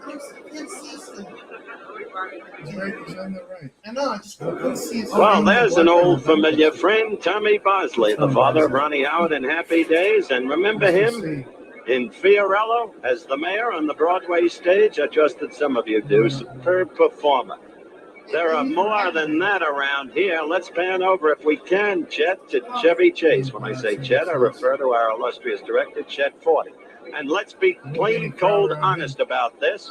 We are filling. What's holding the fighters up, I don't know, but I'm not going to lie to a single one of you. I'm glad to see you, Chevy, but I wish the fighters would be brought out of the dressing room. We're back to Larry Holmes. And hopefully, Holmes will be coming out. I'm advised that it's not Norton who's holding this up, but Larry Holmes. Norton has been ready for 5 to 10 minutes, and this could be a ploy by Holmes in his whole psychological attack on Norton before this bout has ever taken place. That's Rich Giacchetti covering Holmes' face now. Rich Giacchetti, the manager of record of Larry Holmes. I state that measurably, the manager of record. I went to Johnny Mag, the Nevada State Boxing Commissioner, because of repeated rumors that the promoter, Don King, really owned Larry Holmes. He said there hasn't been a shred of evidence of that. We've got documented evidence that Giacchetti is the manager of Larry Holmes, and the promoter is not involved. Just for the sake of full disclosure. Now, Holmes approaches the ring. And as he comes down, surrounded by his entourage, the gentleman to his right is an old friend of Robin Goulet's. This is Las Vegas, Nevada, and showbiz names are always present.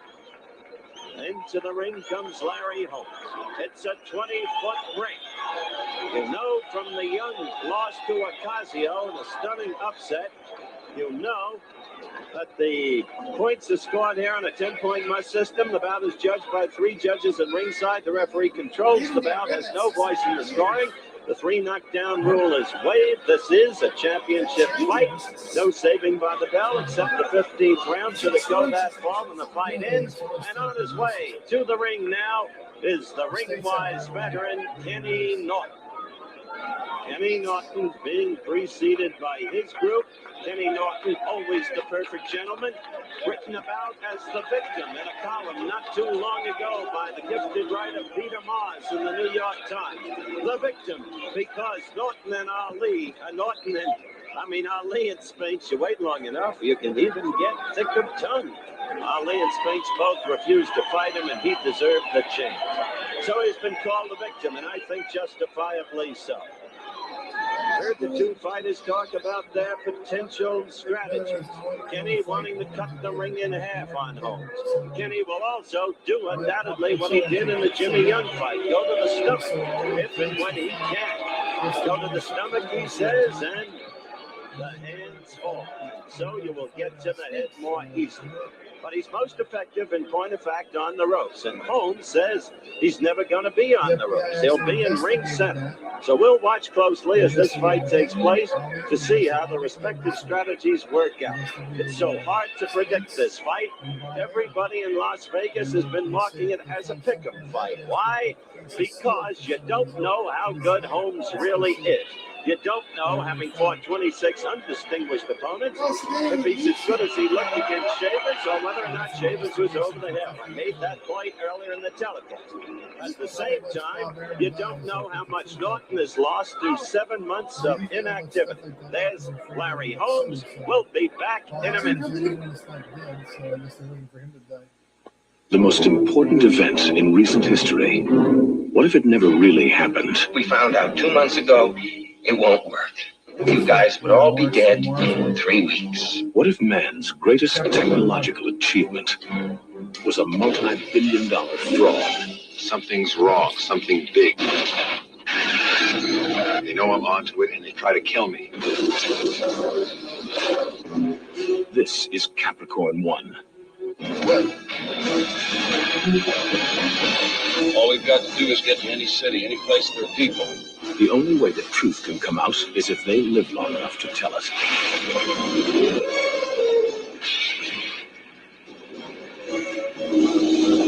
How do we know this hasn't already happened? How do we know it won't happen again? Capricorn 1, rated PG. That was a good movie. Now playing at a theater near you. That's actually, I think that's the funny thing about it. You're looking now at Kenny Norton as we're back live in Las Vegas, Nevada. Kenny Norton, who wants, once and for all, to be acclaimed by everyone as the world heavyweight champion. Let's listen to Chuck Hall, the ring announcer. Lou Tabbitt and Joe Swessel. The referee is Mills Lane. This is 15 rounds of boxing for the WBC Heavyweight Championship of the World. Introducing, in the blue corner, originally from Jacksonville, Illinois, now fighting out of Los Angeles, California, weighing in at 220 pounds, the WBC Heavyweight Champion, Ken Norton. And in the red corner, the challenger, weighing in at 209 pounds, hailing from Easton, Pennsylvania, the Easton Assassin, Larry Holmes. 15 rounds of boxing.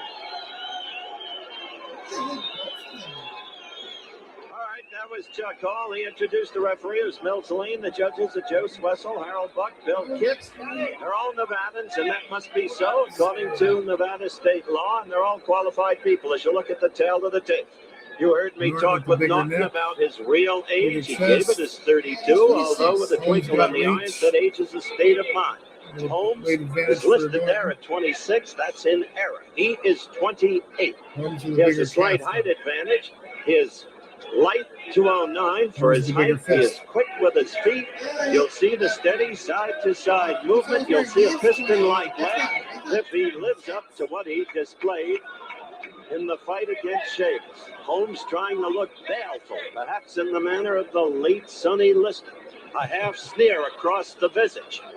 But that doesn't win for you. You win with the fists. You win with the head, and you win with the heart, and you win with the feet. So we'll have to see about all of this.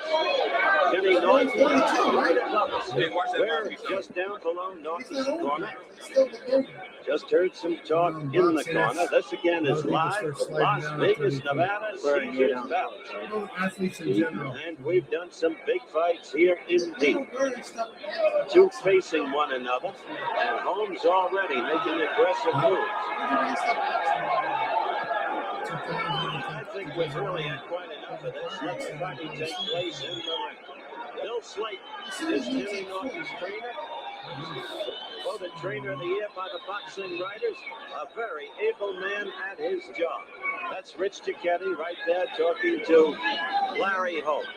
Freddie Brown's also in the corner, but not the man who did so much for Larry Holmes in the fight against Chambers. That would be Ray Arcel. Now the fight's underway.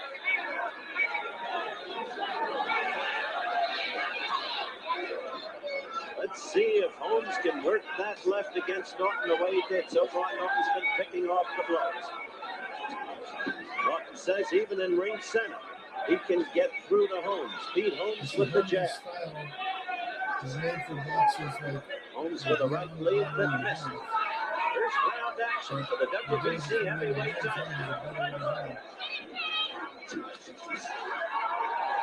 Quick exchange there.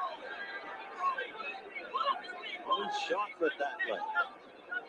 Very early in the first round. Thus far, he hasn't been able to work the left, but it's much too early to judge. Work the left in terms of effective work of the left.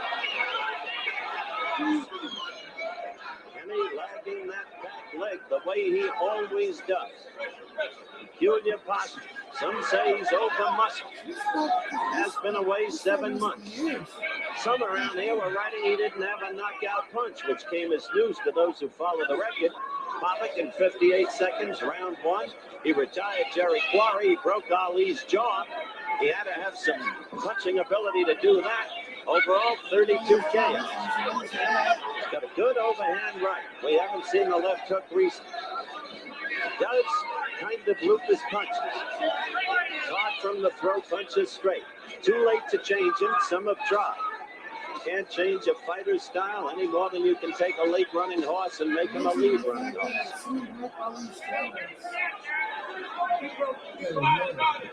Arthur McCanny with me at ringside. An observation, Arthur? Yes, I kind of, something seems very strange with Larry Holmes' right eye, the way he's squinting it. Does that appear to you? There have been rumors around here, as there always are before a big fight with less than a minute to go in round one. First, the rumors were, since Holmes stopped boxing 5 days ago, which was unusual, that he had a bad hand. I checked that out, and I decided that it was a ploy. Then they talked about the right eye, and I spent most of yesterday with Larry Holmes. I saw no evidence of it, challenged him on it, he denied it. I don't like these rumors that go around before big fights because I've been around too long. Yeah. We'll see during the course of the fight. Right now, let's get back to the action. They're using the 8-ounce gloves. Of course, the 8-ounce gloves are generally used 10-ounce gloves with heavyweights. That's true, which makes the 8-ounce glove makes it more possible to. Now, Holmes is beginning to score. Makes a knockout easier with 8-ounce gloves. Coming to the end of round one. Only in the last 30 seconds did Holmes connect. We'll be back. Holmes' right eye, the right side of it may be a little puffy. It may be. It's hard really to determine at this point. That's the eye that Arthur McCanny and I were discussing. Second round action underway, live from Las Vegas, Nevada. First round I gave to Norton, so did McCanny. So did Chris Schenkel, who's also here at ringside. Norton has a very effective jab. Holmes has that jab going in. He's putting a lot of weight behind it. Norton is at his most effective when he gets inside. That's when he gets the best leverage on his punches, when he has the most foot balance. It'll be interesting to see if he starts working to the midsection. He did that against a different Jimmy Young than the one who appeared here tonight, beginning with the fourth round in their fight. Now Holmes is scoring much more effectively than he did in the first round. That's the best way to fight him, at long range. He'd better not get on too close with Norton.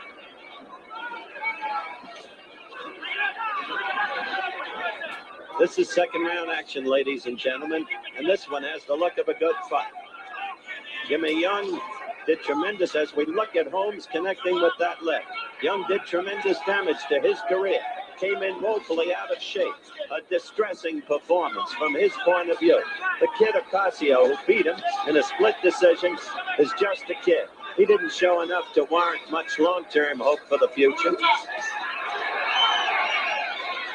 Holmes is fighting an entirely different fight than when he fought Shavers.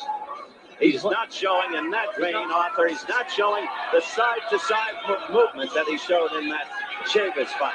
He seems more willing to punch it out. In this round, Holmes fighting at long range is getting in. He got in a good right and left there. And Norton is having trouble getting past that left to get to him, which Norton wants to do. Note Norton lagging that back foot always. And this is a very good round for Larry Holmes. Absolutely, and this is the way he should fight him all night. If he can. There's another man in the ring. You can't always do what you want to do. We are now coming down to the last 35 seconds of the round, and the crowd is enjoying this one. Holmes looks in good shape. At 209 he is. But Kenny Norton at 220 was not too heavy. At 220, Jimmy Young was a balloon. We've got 15 seconds left in the second round. Oh, he hurt. It looked like he hurt. Well, Larry Norton missed. Holmes now fighting with efficiency, looking sturdy and purposeful. We'll be back. You're looking at Kenny Norton. Round 3, the bell just sounding. You don't want to psychoanalyze a fight. Slayton, Norton's trainer, had a long talk with him between rounds. Norton looked troubled, I must say. I know Kenny Norton. He's having trouble getting past that left. And he was disturbed by the events of the second round, which Holmes clearly won. Now Holmes is getting that long left in there. And he's putting all his weight behind it, which is the way to talk. Norton wanting there to get Holmes against the ropes, where he does his best damage, unable to do so. Holmes keeping his pre-fight prediction that he would fight this fight in ring center, and he did exactly that. As the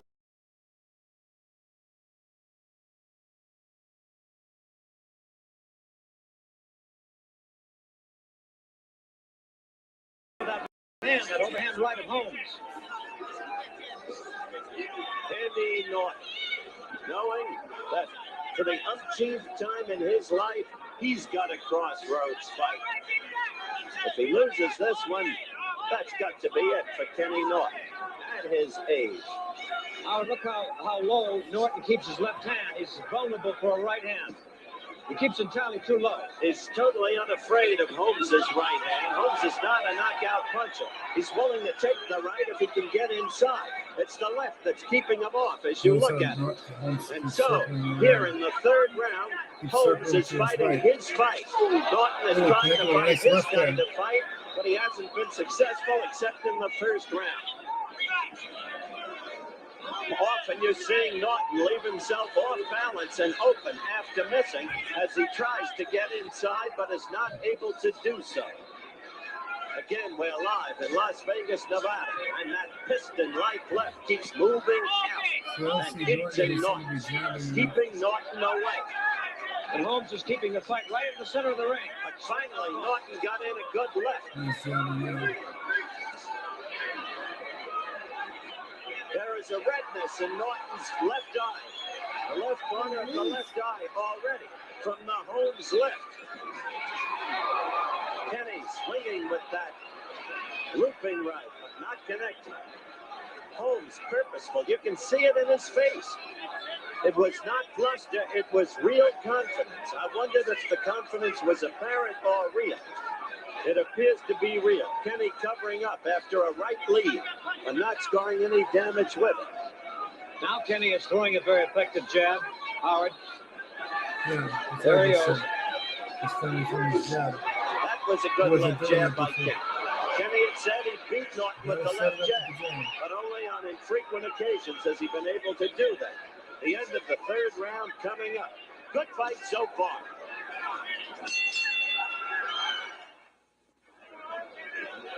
The bell for round 4.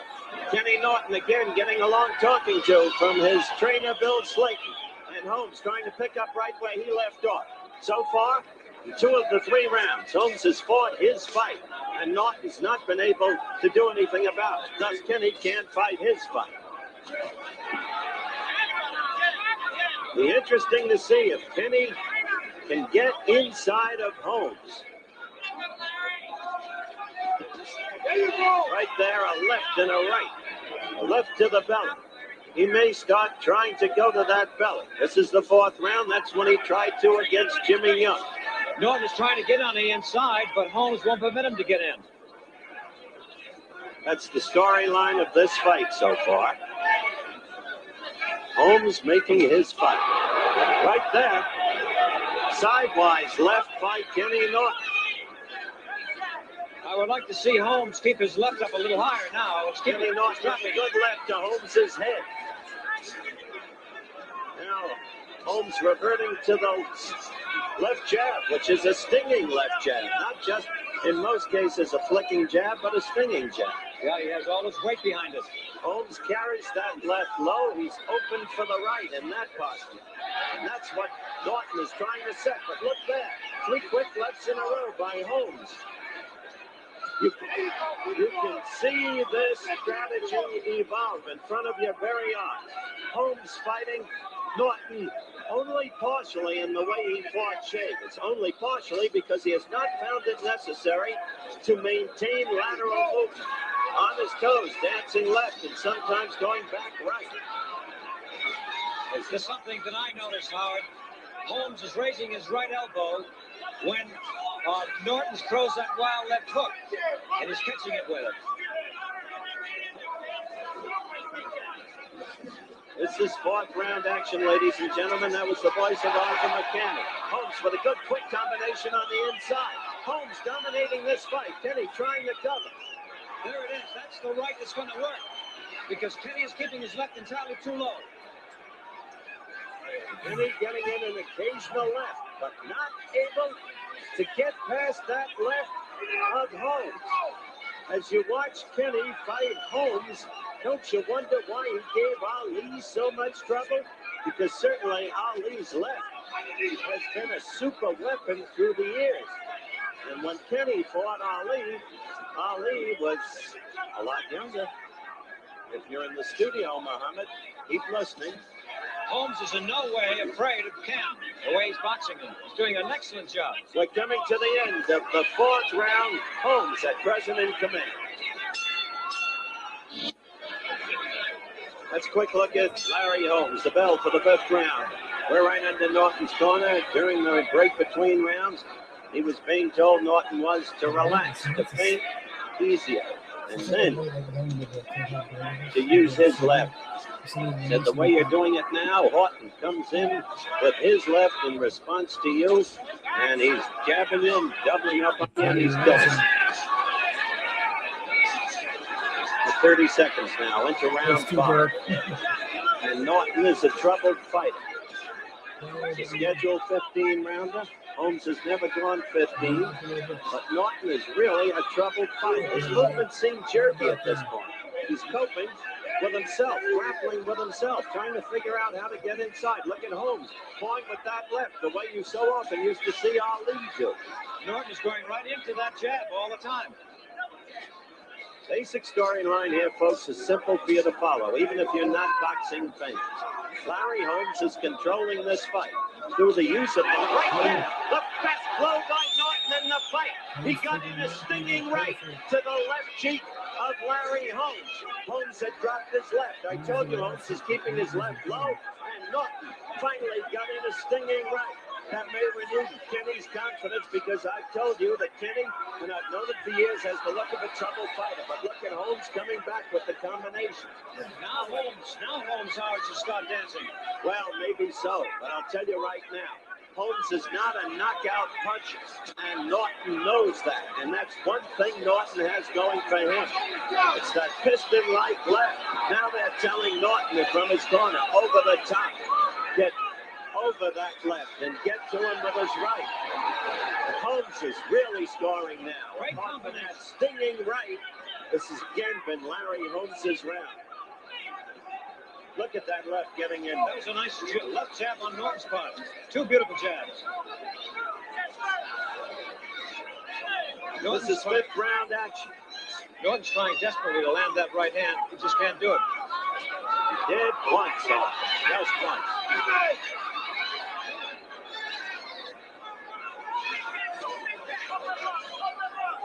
Live from Las Vegas, Nevada, the WBC heavyweight title at stake. There's Larry Holmes, fighting now the way he did against Ernie Shavers.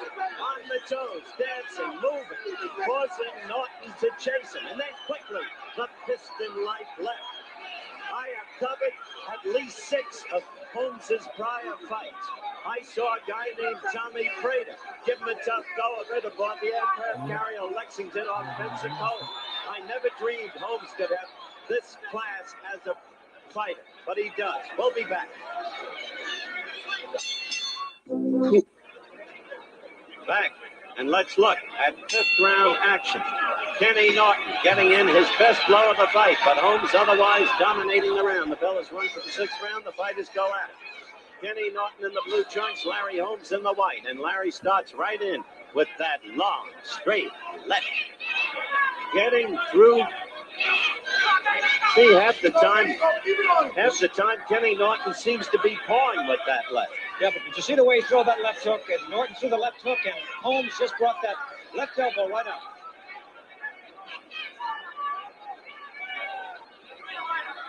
Kenny Norton has to know he has not been able to make his fight so far. I've heard Slayton talking to him in the corner, and he has to know. But how is he going to change his tactics? Right there, a wild Did left it again. He blocked it beautifully with his right elbow up.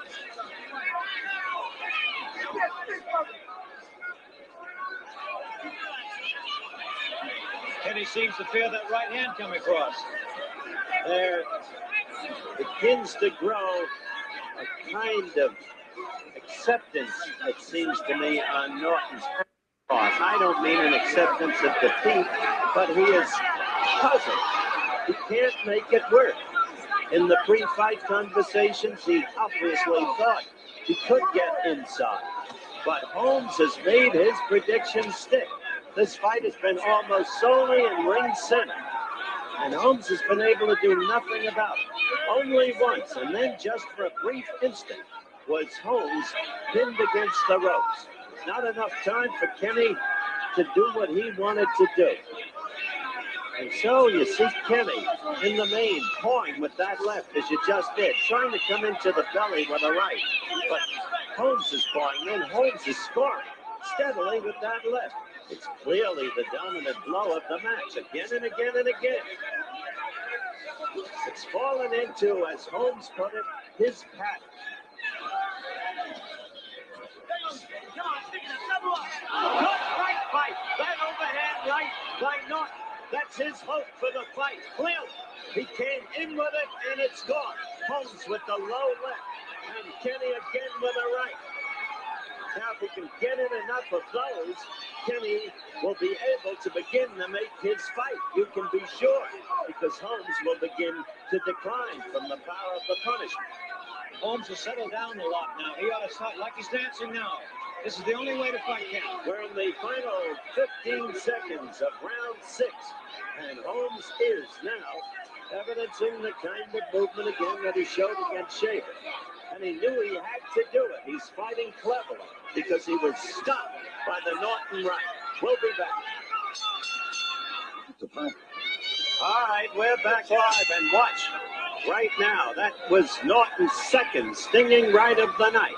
Holmes took it. He was momentarily hurt, but he took it, and that's another good sign from Holmes.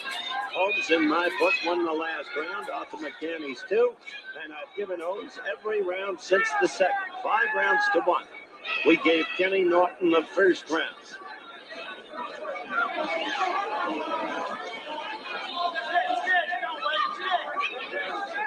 Now Holmes picks up his movement early in the round. Seems to me he's at his best when he's on the move, because he's young and he still can get enough leverage and balance to make that left work, as he did that.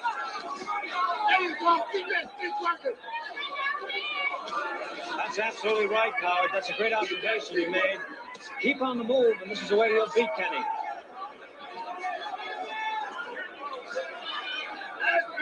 That was the voice of Arthur McCanny here at ringside with me. Good right there. by Holmes. See, Kenny's attempting to get him in the ropes. That's where he's most effective, on the Right. inside. Point we've made, and he hasn't been able to do it. Even right there, for a brief flash, Holmes was against the ropes, but quickly out to ring center. Ooh, got it in there again. You could just see Kenny Norton's head snap. Very crisp jab. Beautiful jab. Two more. Doubles up. And again. And bouncing on those toes. That's Kenny's left hand all the way down. That was bad, Arthur.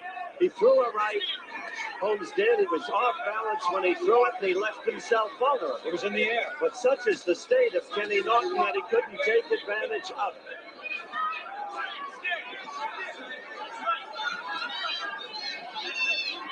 That's another thing Holmes has learned very well. Now to slip a punch. Use the head as well as the arms and legs. Did it very well against Ernie Shavers. 7th round action, and Larry Holmes, so far at least, fighting a beautiful fight. Larry better keep his left hand high. He's going to get tagged with the right. That's possible. He's been tagged twice, but overall, right there. That's what Norton wanted him to do. Kenny thought he finally had him in the corner, but no. Holmes got out of it, and Kenny was left off balance. We're down to 20 seconds left in round 7.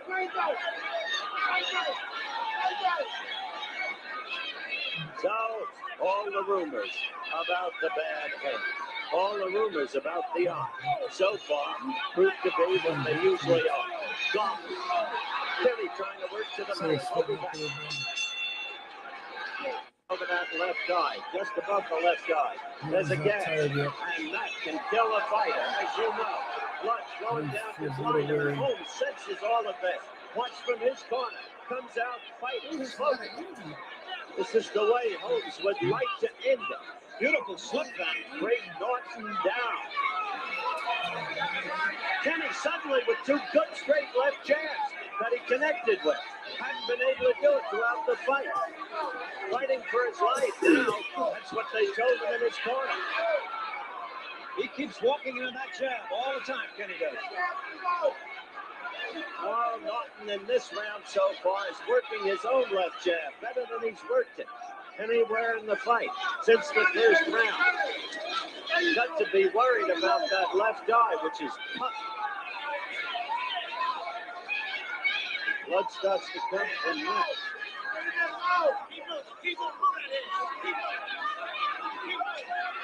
Want to get a shot if we can at Kenny. He may be cutting him out. Yeah, Holmes is cutting him out. He's cutting him out. Yes, he is. Bleeding. Blood coming out of the mouth now. Off the lip. An excellent round for Kenny Norton so far. His left working very well. Larry not moving as swiftly this round. Kenny there had a chance to pin him against the rope. Larry is holding now. Suddenly a turn in the tide of events. Larry trying to work the left, but with the blood coming out of his mouth, got him in right, but it was a soft right Holmes did. And purposefully, Kenny is now pursuing him, sensing that see Holmes against the ropes or at least near them. Holmes is holding. Norton on the inside. Look at that lip. The cut is on the lip. You can see it clearly now, the lower lip. So the fighter chases his blood, his own blood.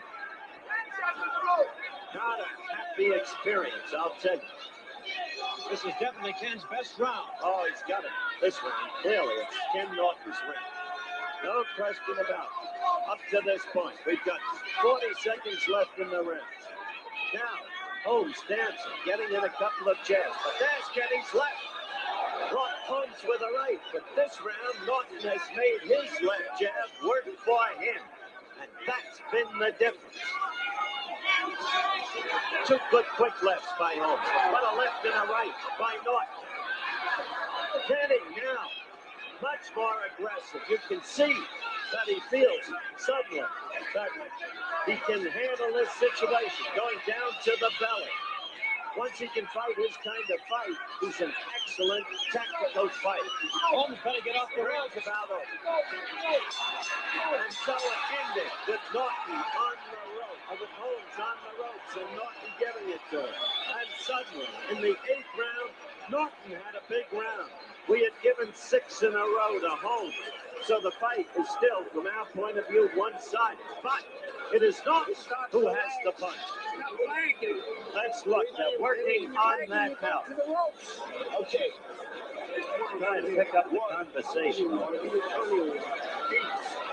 Take a deep breath. Feel it now? That's it. It's apparently stopped the flow of blood. It seemed to be, from this distance, and even with the close-up, as they work over Kenny's left eye, I told you about that, both the tongue and the lower lip of Holmes that was cut. Kenny with the left eye. Did you see that upper lid? Right there, you had a good shot of it as we approach the 9th round. And suddenly, instead of a Holmes walkaway, we had Kenny Norton coming back. A veteran fighter. Well, Holmes better revert to his former style and do a lot more dancing. Right now, he's doing just that. The quick left. But right there, Norton made his left work again. Holmes working the left again.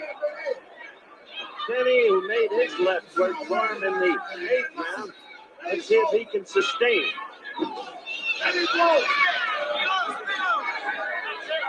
Holmes scoring with that left jab again. Oh, look low. Trying to go to the belly. Norton.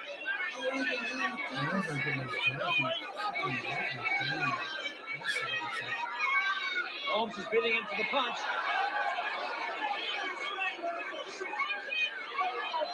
Norton with the overhand right, but Holmes slipped enough of it so that it only grazed and landed on the neck.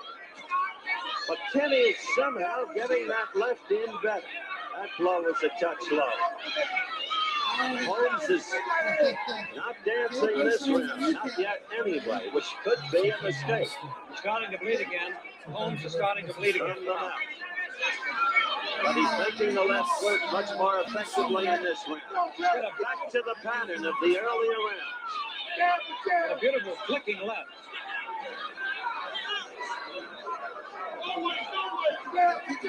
Holmes better stop moving quickly. We'll get back to that dance style. Keep jabbing if he wants to. Keep up that same effect. Larry Holmes is dominating this round. Norton's hopes were raised by the 8th round when he did damage to Holmes.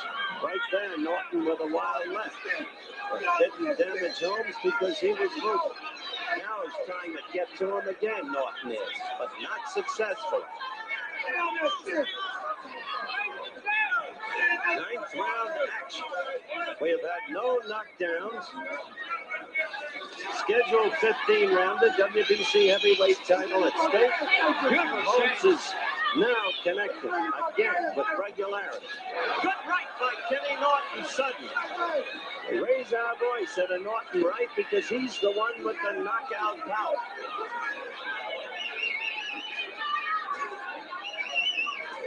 Good right again. That left is going lower and lower, Holmes. Holmes coming back with the jab. But he feels those rights. Clearly, however, as we approach the end of this round, it seems to me that Holmes is again dominated with his left jab. Holmes is dropping so the end of the round coming up.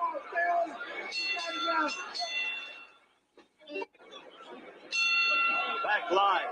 Look at that right landed by Norton.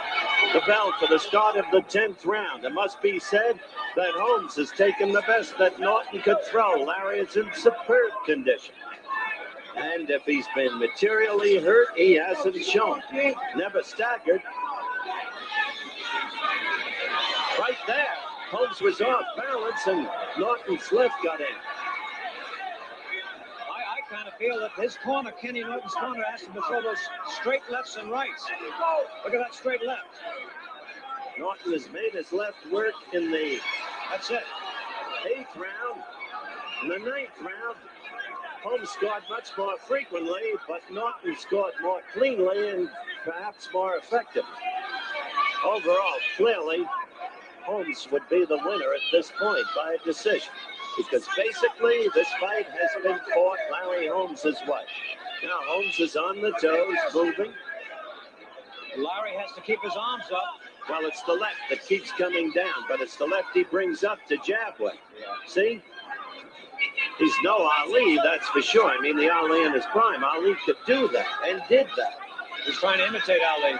Perhaps he denies it, though.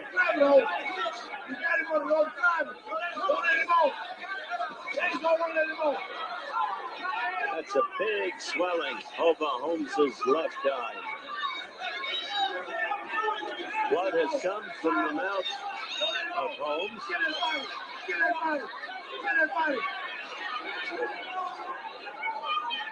Kenny is pushing the fight now, but he can't seem to get him in the corner, and that's what he wants to do.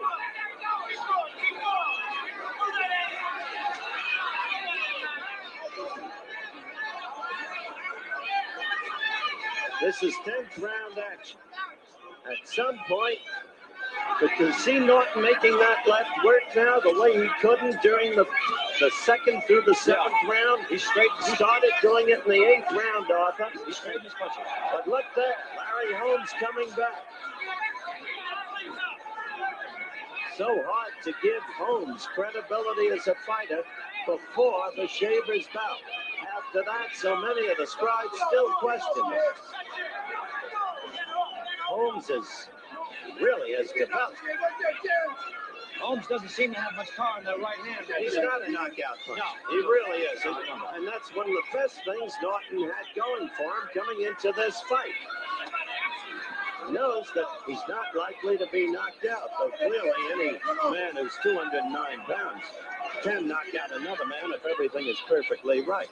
But coming to the end of the 10th round, which was not one of the better action rounds of the fight. We'll be back. We're live from Las Vegas, Nevada, the bell for round 11. It's been a tough fight. There have been no knockdowns. It's been a commanding fight thus far, in my view, for the boxing skills of Larry Holmes, who overall has made the fight his way. Norton began to come to life in the 8th round, which clearly he won. The 9th round could possibly have been called even. In the 10th round, Holmes seemed to come back and dominate the round. Now we're in the 11th round. Nobody knows how old Kenny Norton really is. He says 32, but at this point, age becomes a factor because stamina becomes a factor, and ordinarily the younger man should be able to last. However, Holmes did go 12 rounds against Shavers and was very much alive and moving at the end. He's never gone 15, so we'll have to watch closely. Kenny was quickly inside with 2 lefts, but then missed and fell off balance as Holmes went against the ropes. Holmes just flicked the right arm. Kenny seems to be coming to life. Larry's on the retreat. He's using that left jab again, though, very quickly.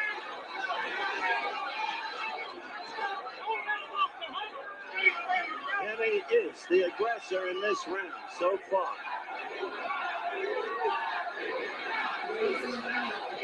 Crowd is chanting, Kenny, some of them are chanting Larry.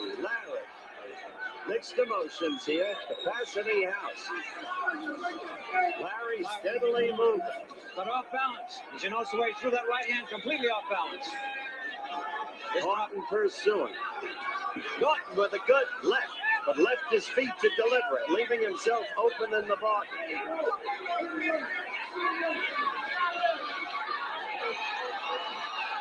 Got to give credit to Norton. He's a game fighter. Every time he's gone into the ring, a good left by Norton. He's given the fans their money's worth. Win or lose. Now he's got Holmes against the ropes. For the first time in the fight, he had Holmes the way he wanted him. And he tried to pour in the punishment on the midriff. This is 11th round action. And Holmes is really moving. Trying to stay away. Norton pursuing. Yeah, Kenny's trying to make a fight of it now. Norton knows he's behind and way behind. Right there, he's got him against the ropes again. Twice in one round. Well, Holmes said he would never be, and Norton was leveling the punishment. This is where we told Larry Holmes not to get on those ropes. This is a big round so far for Kenny Norton as we approach the end of the round. This round fought Norton's way. Good round for Norton.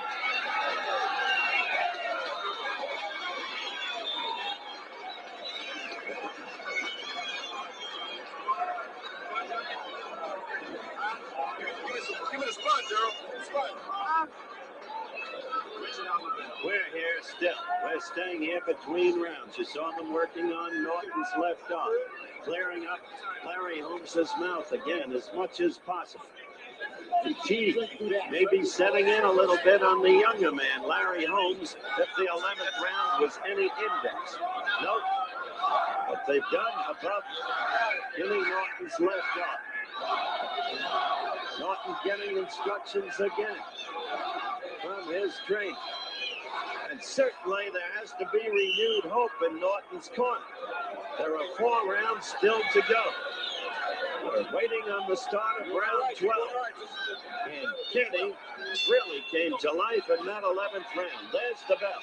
Now let's quickly, you had a quick flash of Joe Louis. Quickly, Norton's left gets in, and Norton again. Let's see how and if Holmes can regain command of the pace of this contest.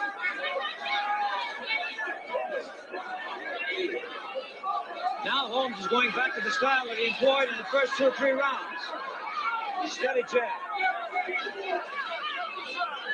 Kenny Norton wanting to move inside. Took a couple of jabs from Holmes. Kenny trying to put him back to the ropes. Holmes aware that he can be hurt by Norton. And he has been a couple of times with rights, though he didn't show it. Kenny Norton now on the move. And Larry Holmes on the move to get away from him. Larry with a quick right, but not doing any damage. He is not the heaviest of punches, which is a kind way to put it. Kenny Norton with a good left and right combination. Kenny Norton chasing Larry Holmes in the way he does, methodically, purposefully. Larry's making a mistake, toe-to-toe, definitely. He's tired. At this moment, he has the look of a tired fighter, at least. There's that uppercut attempted by Kenny that Holmes seems open for. Notice Holmes is not doubling up on the jab the way he did earlier. Right there, he suddenly did. But he's been having trouble doing it. You get into the 12th round of a fight, the arms grow heavy. A good left by Holmes there. Kenny looks pretty fresh from this angle. Good right there by Holmes. Open. Norton's left is much too low. He doesn't have it up. That's absolutely right. Norton has a tendency of always keeping that left down. He came up with it there and got Holmes on the chin. But Holmes is now fighting back, even though he's not moving. Good right by Holmes. He scored a couple of times in this round with that right. He better stop moving, though. Oh, he's doubled up on the jab again. Kenny with a good left. The only thing is, you get the feeling that the snap is going out of that Holmes jab. Oh, Norton's punches seem crisp and clear and more powerful when they land. Holmes seems to be disturbed with that blood, Howard. He's against the ropes. Now let's see what Norton can do with him. No, not then. 15 seconds left in the 12th round. Blood again in the Holmes mouth. Coming down toward the end of the round. Good round for Kenny. The end of the round coming up. We're looking at Larry Holmes. The bell is just sounded for round 13. This fight has been a good fight. Though there have been no knockdowns, it's been an action fight. It's been an interesting tactical fight. Holmes dominating throughout the early going. Right there with that flicking, piston-like left. Should have said flicking, I should have said sting. It suddenly looks crisp again. It was not in the last 2 rounds. Norton has been coming on over the last 3 rounds. From way back, he's come back to a spot where he has a chance to win this fight. A knockout, of course, would be the way to do it. That's what he would think. But he has a chance, we think, to win this fight. Can't speak for the judges, though. They're the three who score the fight. The referee with no vote. Norton's coming back very strong, and he's pushing the fight all the way. He is the aggressor, Arthur McKinney. There's no question about that. But he still is not doing the clean job that he would like to be doing. That left still keeps him away enough to make him less effective than he would want to be. This is the 13th round. Holmes making a better go.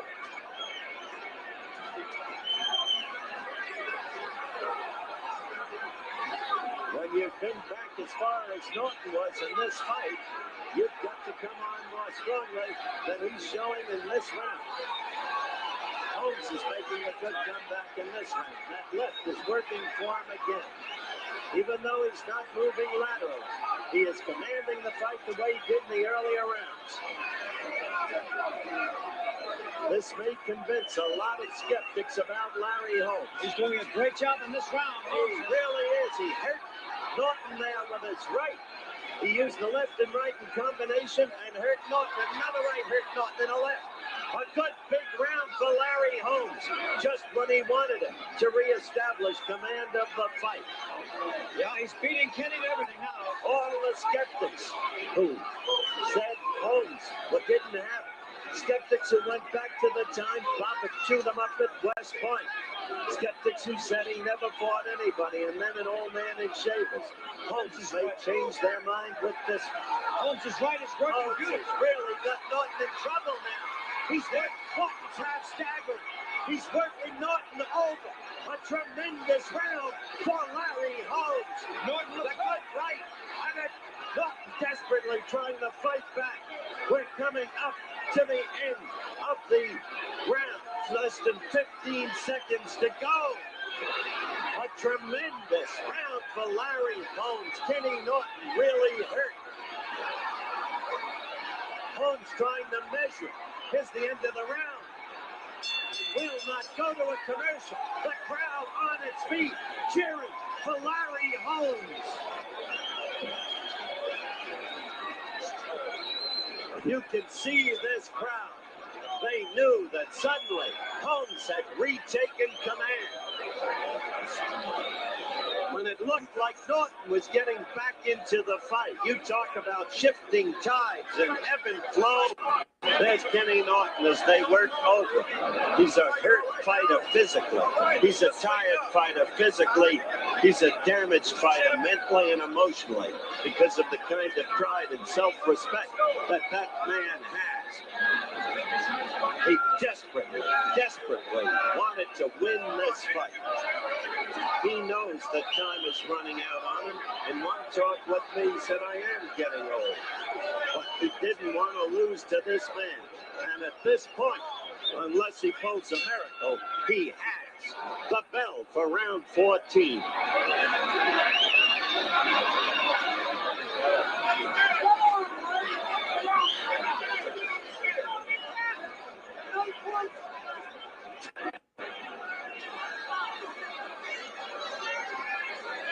Well, this was the fight we expected.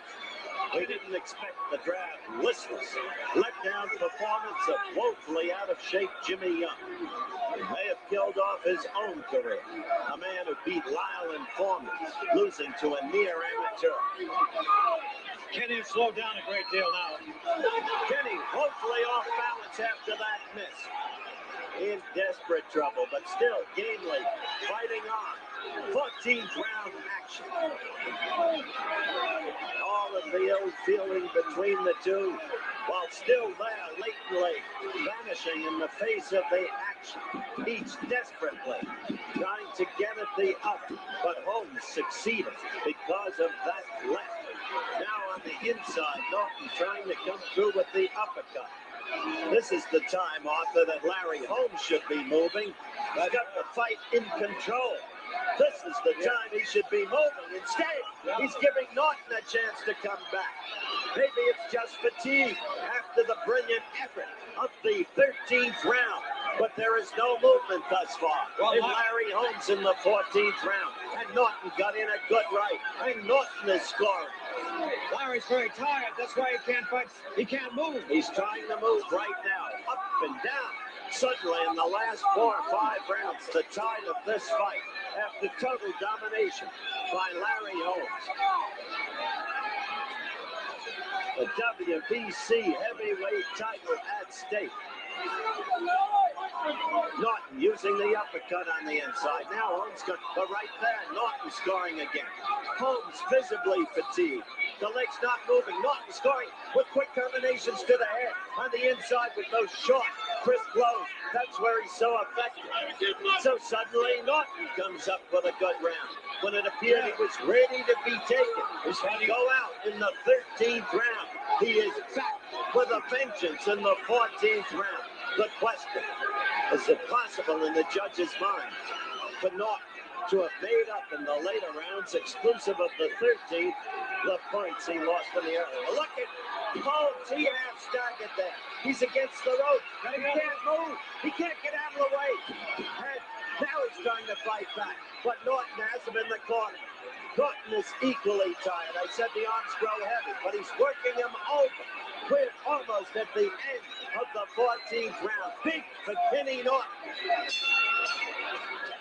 Announcing Toyota's million. Okay, you're looking Kenny Norton the last round. Slayton just told him, you win this round, you win it. I don't agree with Bill, but maybe that's the way the judges are viewing it. It's been a growingly good fight. The last few rounds have been terrific. It's been the kind of fight we expected from these two fighters, fighting for their share of heavyweight title. To see that right Norton land on Holmes. Holmes, the blood pouring out of his mouth now. Kenny Norton, at age whatever, showing what's made him such an interesting fighter through the years, ever since that March 31st, 1973 day when he came into prominence, breaking the jaw of Muhammad Ali. Kenny Norton working Larry Holmes over. Larry Holmes showing courage now himself. Back against the ropes, trying to push Norton off. Indeed, landing a right. Look at the blood pouring out of Holmes's mouth now. All of the pre-fight talk is gone between the two. Now there is only this. And Kenny Norton is purposeful, methodical, working on the inside. Came up with the left, scored heavily. Kenny Norton desperately, we think, needing to knock the opponent out. But look at him. He could yet do it. He is really wiping up Larry Holmes at the moment. Coming back real strong in this round, Kenny Norton. No movement left in Larry Holmes. None at all. Kenny now a little weary, punching himself out perhaps, but still trying to get that one clean blow that would send Holmes to the floor. There have been no knockdowns in the fight. Holmes unwilling to go. Less than a minute to go. No, we've got a little more than a minute to go in the fight. And Norton with the right again. Fans are on their feet, many of them. I'd say half the house. Norton with the left, Norton with the right and the left. Norton on the inside. Norton, who has come to life in the late rounds, despite a round where Holmes excelled in the 13th. Larry trying to fight back, knowing he's got to hang on. Norton clearly in command in this round, eating up Larry Holmes. Holmes taking the punishment. Anybody wants to know if Holmes can take it? Look at this. Larry Holmes' mouthpiece just fell out of his mouth. Larry Holmes standing up to the very best Norton can offer. What are they going to say now? I guess that Norton can't punch. I'll give Holmes the credit for courage. He's barely standing on his feet. He was sidewise a second ago, but he is still standing and trying to throw his own left. We have less than 15 seconds left in the fight. Kenny is tired. The sting has gone out of his punching. He's punched himself out. There'll be no knockdowns. The fight, and a great fight, has come to an end. Great round! Great round!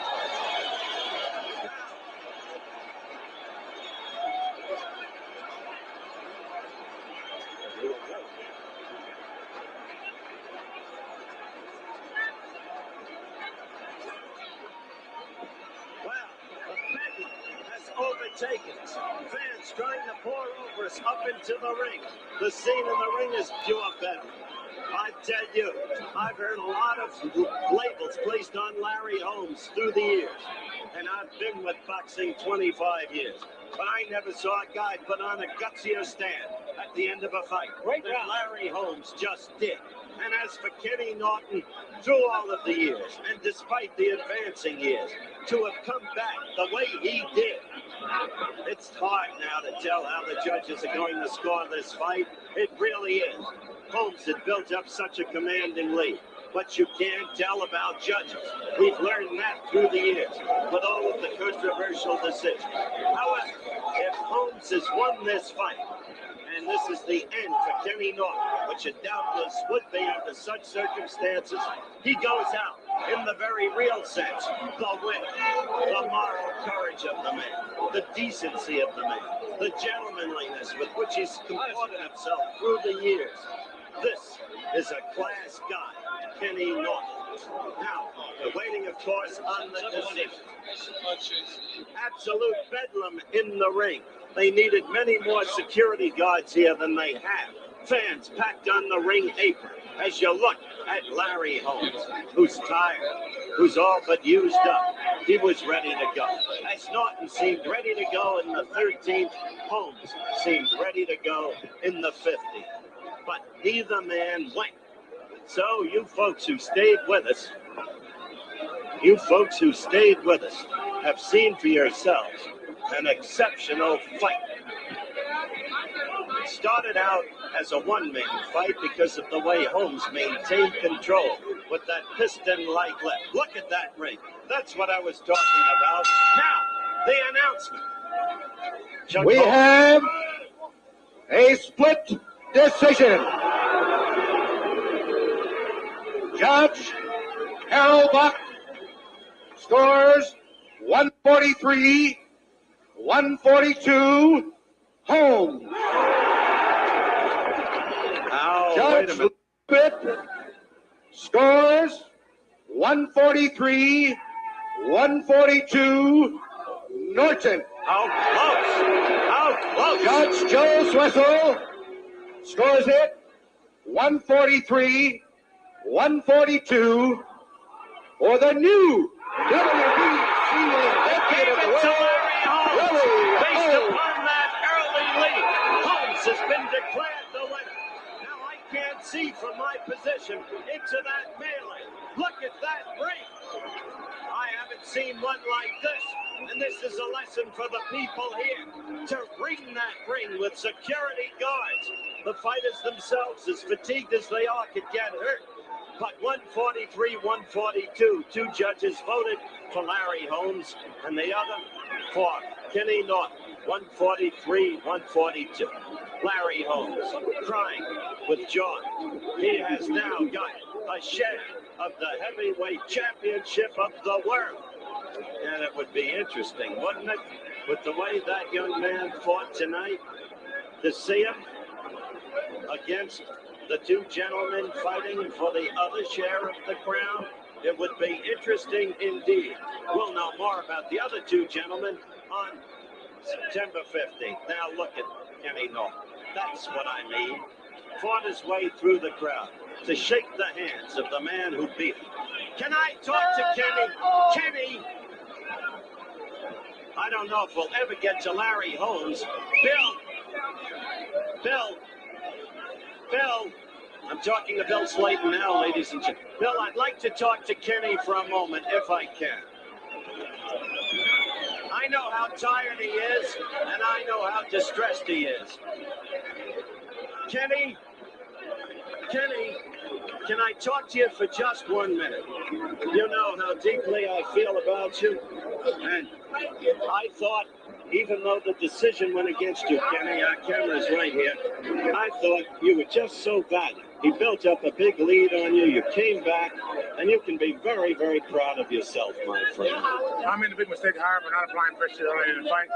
I was going to try to spin this up the first 4 or 5 rounds and try to come on heavier in the last round. It just didn't happen, so more power to Larry. You're a sportsman, as you always have been, and you put it exactly right. You let him make his fight in the early rounds. But what courage you had and what strength you had to come back in the late rounds the way you did. I congratulate you, my friend. Thank you. It was a mistake on my part, and hey, I paid for it. Will this be the end for you as a fighter? I don't know yet. I have to sit down and talk to Bill and Bob. We'll see what happens. Good luck. Thank you, Howard. Go in and get cleaned up and arrested. Kenny Norton. And you can't say enough about that man. I'm going to try desperately to get Larry Holmes over here if I can. It's going to be very difficult with that unrestrained mob still in the ring. Chris, can you see if Larry Holmes is still in the ring?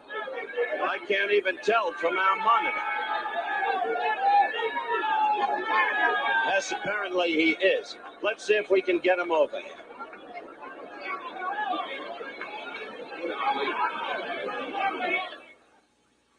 Muhammad, quick comment. Same night. Jimmy Young, Ken Norton. Who would have believed they would have got beat? I would have believed it was happening to me. It's never can't tell what's gonna happen. It just goes to show you. Now we have a new man, 2 champions, Larry Holmes and Spinks, and both of them are ugly. And you'll be there September 15th. I'm the pretty man, and I gotta come back and whip both of these guys and straighten this whole thing out and get out with my title. Have you ever seen a tougher fight? You recall Manila, 1975, Frazier.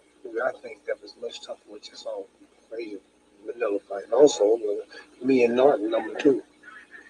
Thanks for I joining don't us. take those punches. Thanks for coming with us. Okay, let's go back out to Las Vegas. Howard Cosell. Okay, we're back here.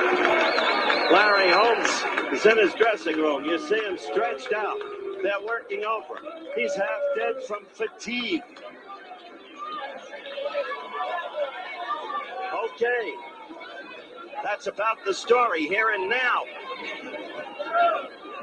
Travel arrangements made through and a promotional fee paid by United Airlines. United built the largest airline in the free world around you.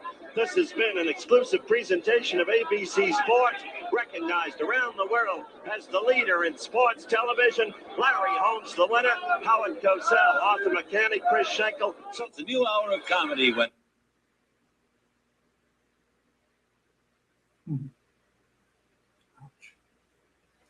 Definitely gotta get some of that ball.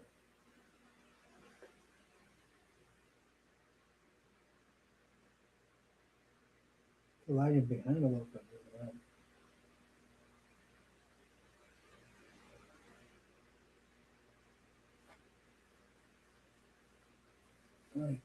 It's like we should have like a see who falls asleep first. Yeah. A sleep duel. So there you have it, Holmes Norton. Holmes gets the title. Controversial decision.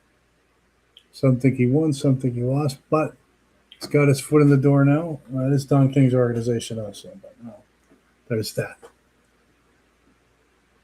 We had Muhammad Ali before brain damage looked worse. Unwind all the sports. Let's see. Alrighty.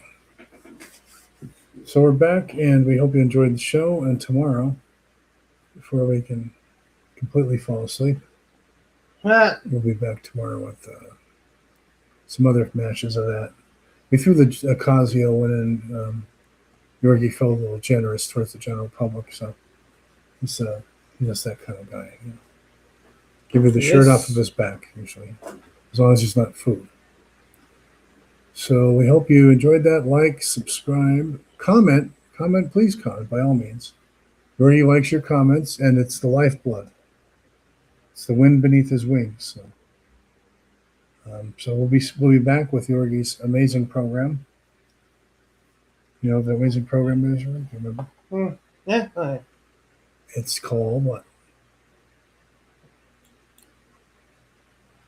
Don't remember.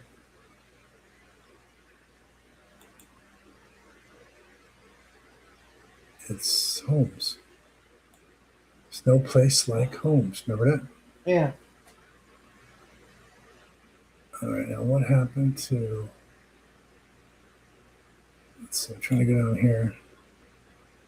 Trying to get the themes. Trying to get the theme music for the new show.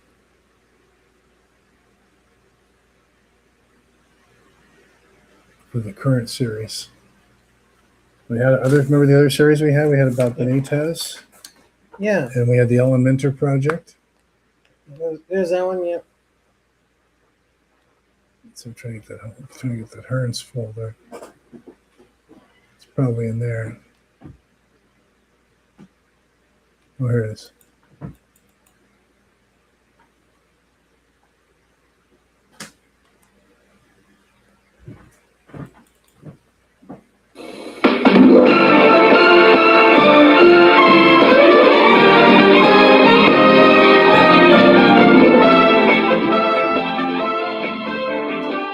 ABC presents a world television premiere.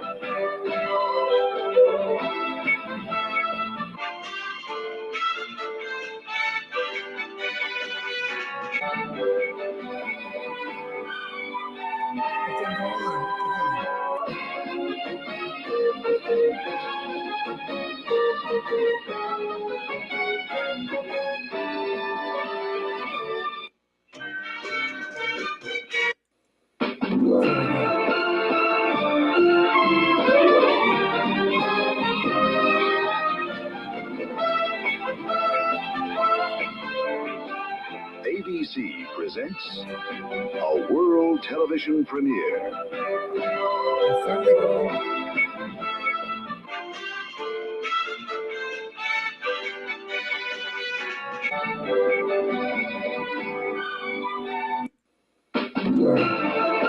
Take 3.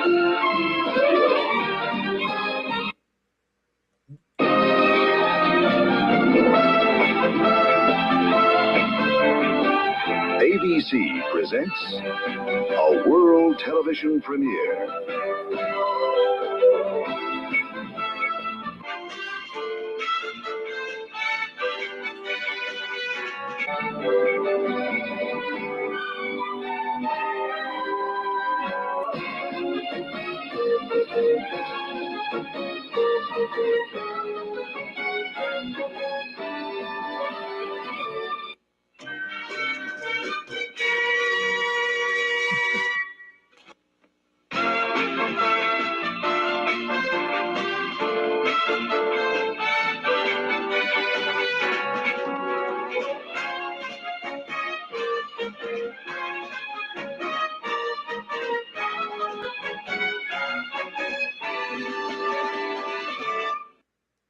Well, a nice ending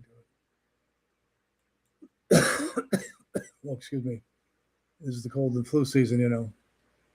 Try to be careful out there. And we also have one more man. And now, folks, it's time to say goodnight. We sincerely appreciate your patronage and hope we've succeeded in bringing you an enjoyable evening of entertainment. Please drive home carefully and come back again soon. Good night.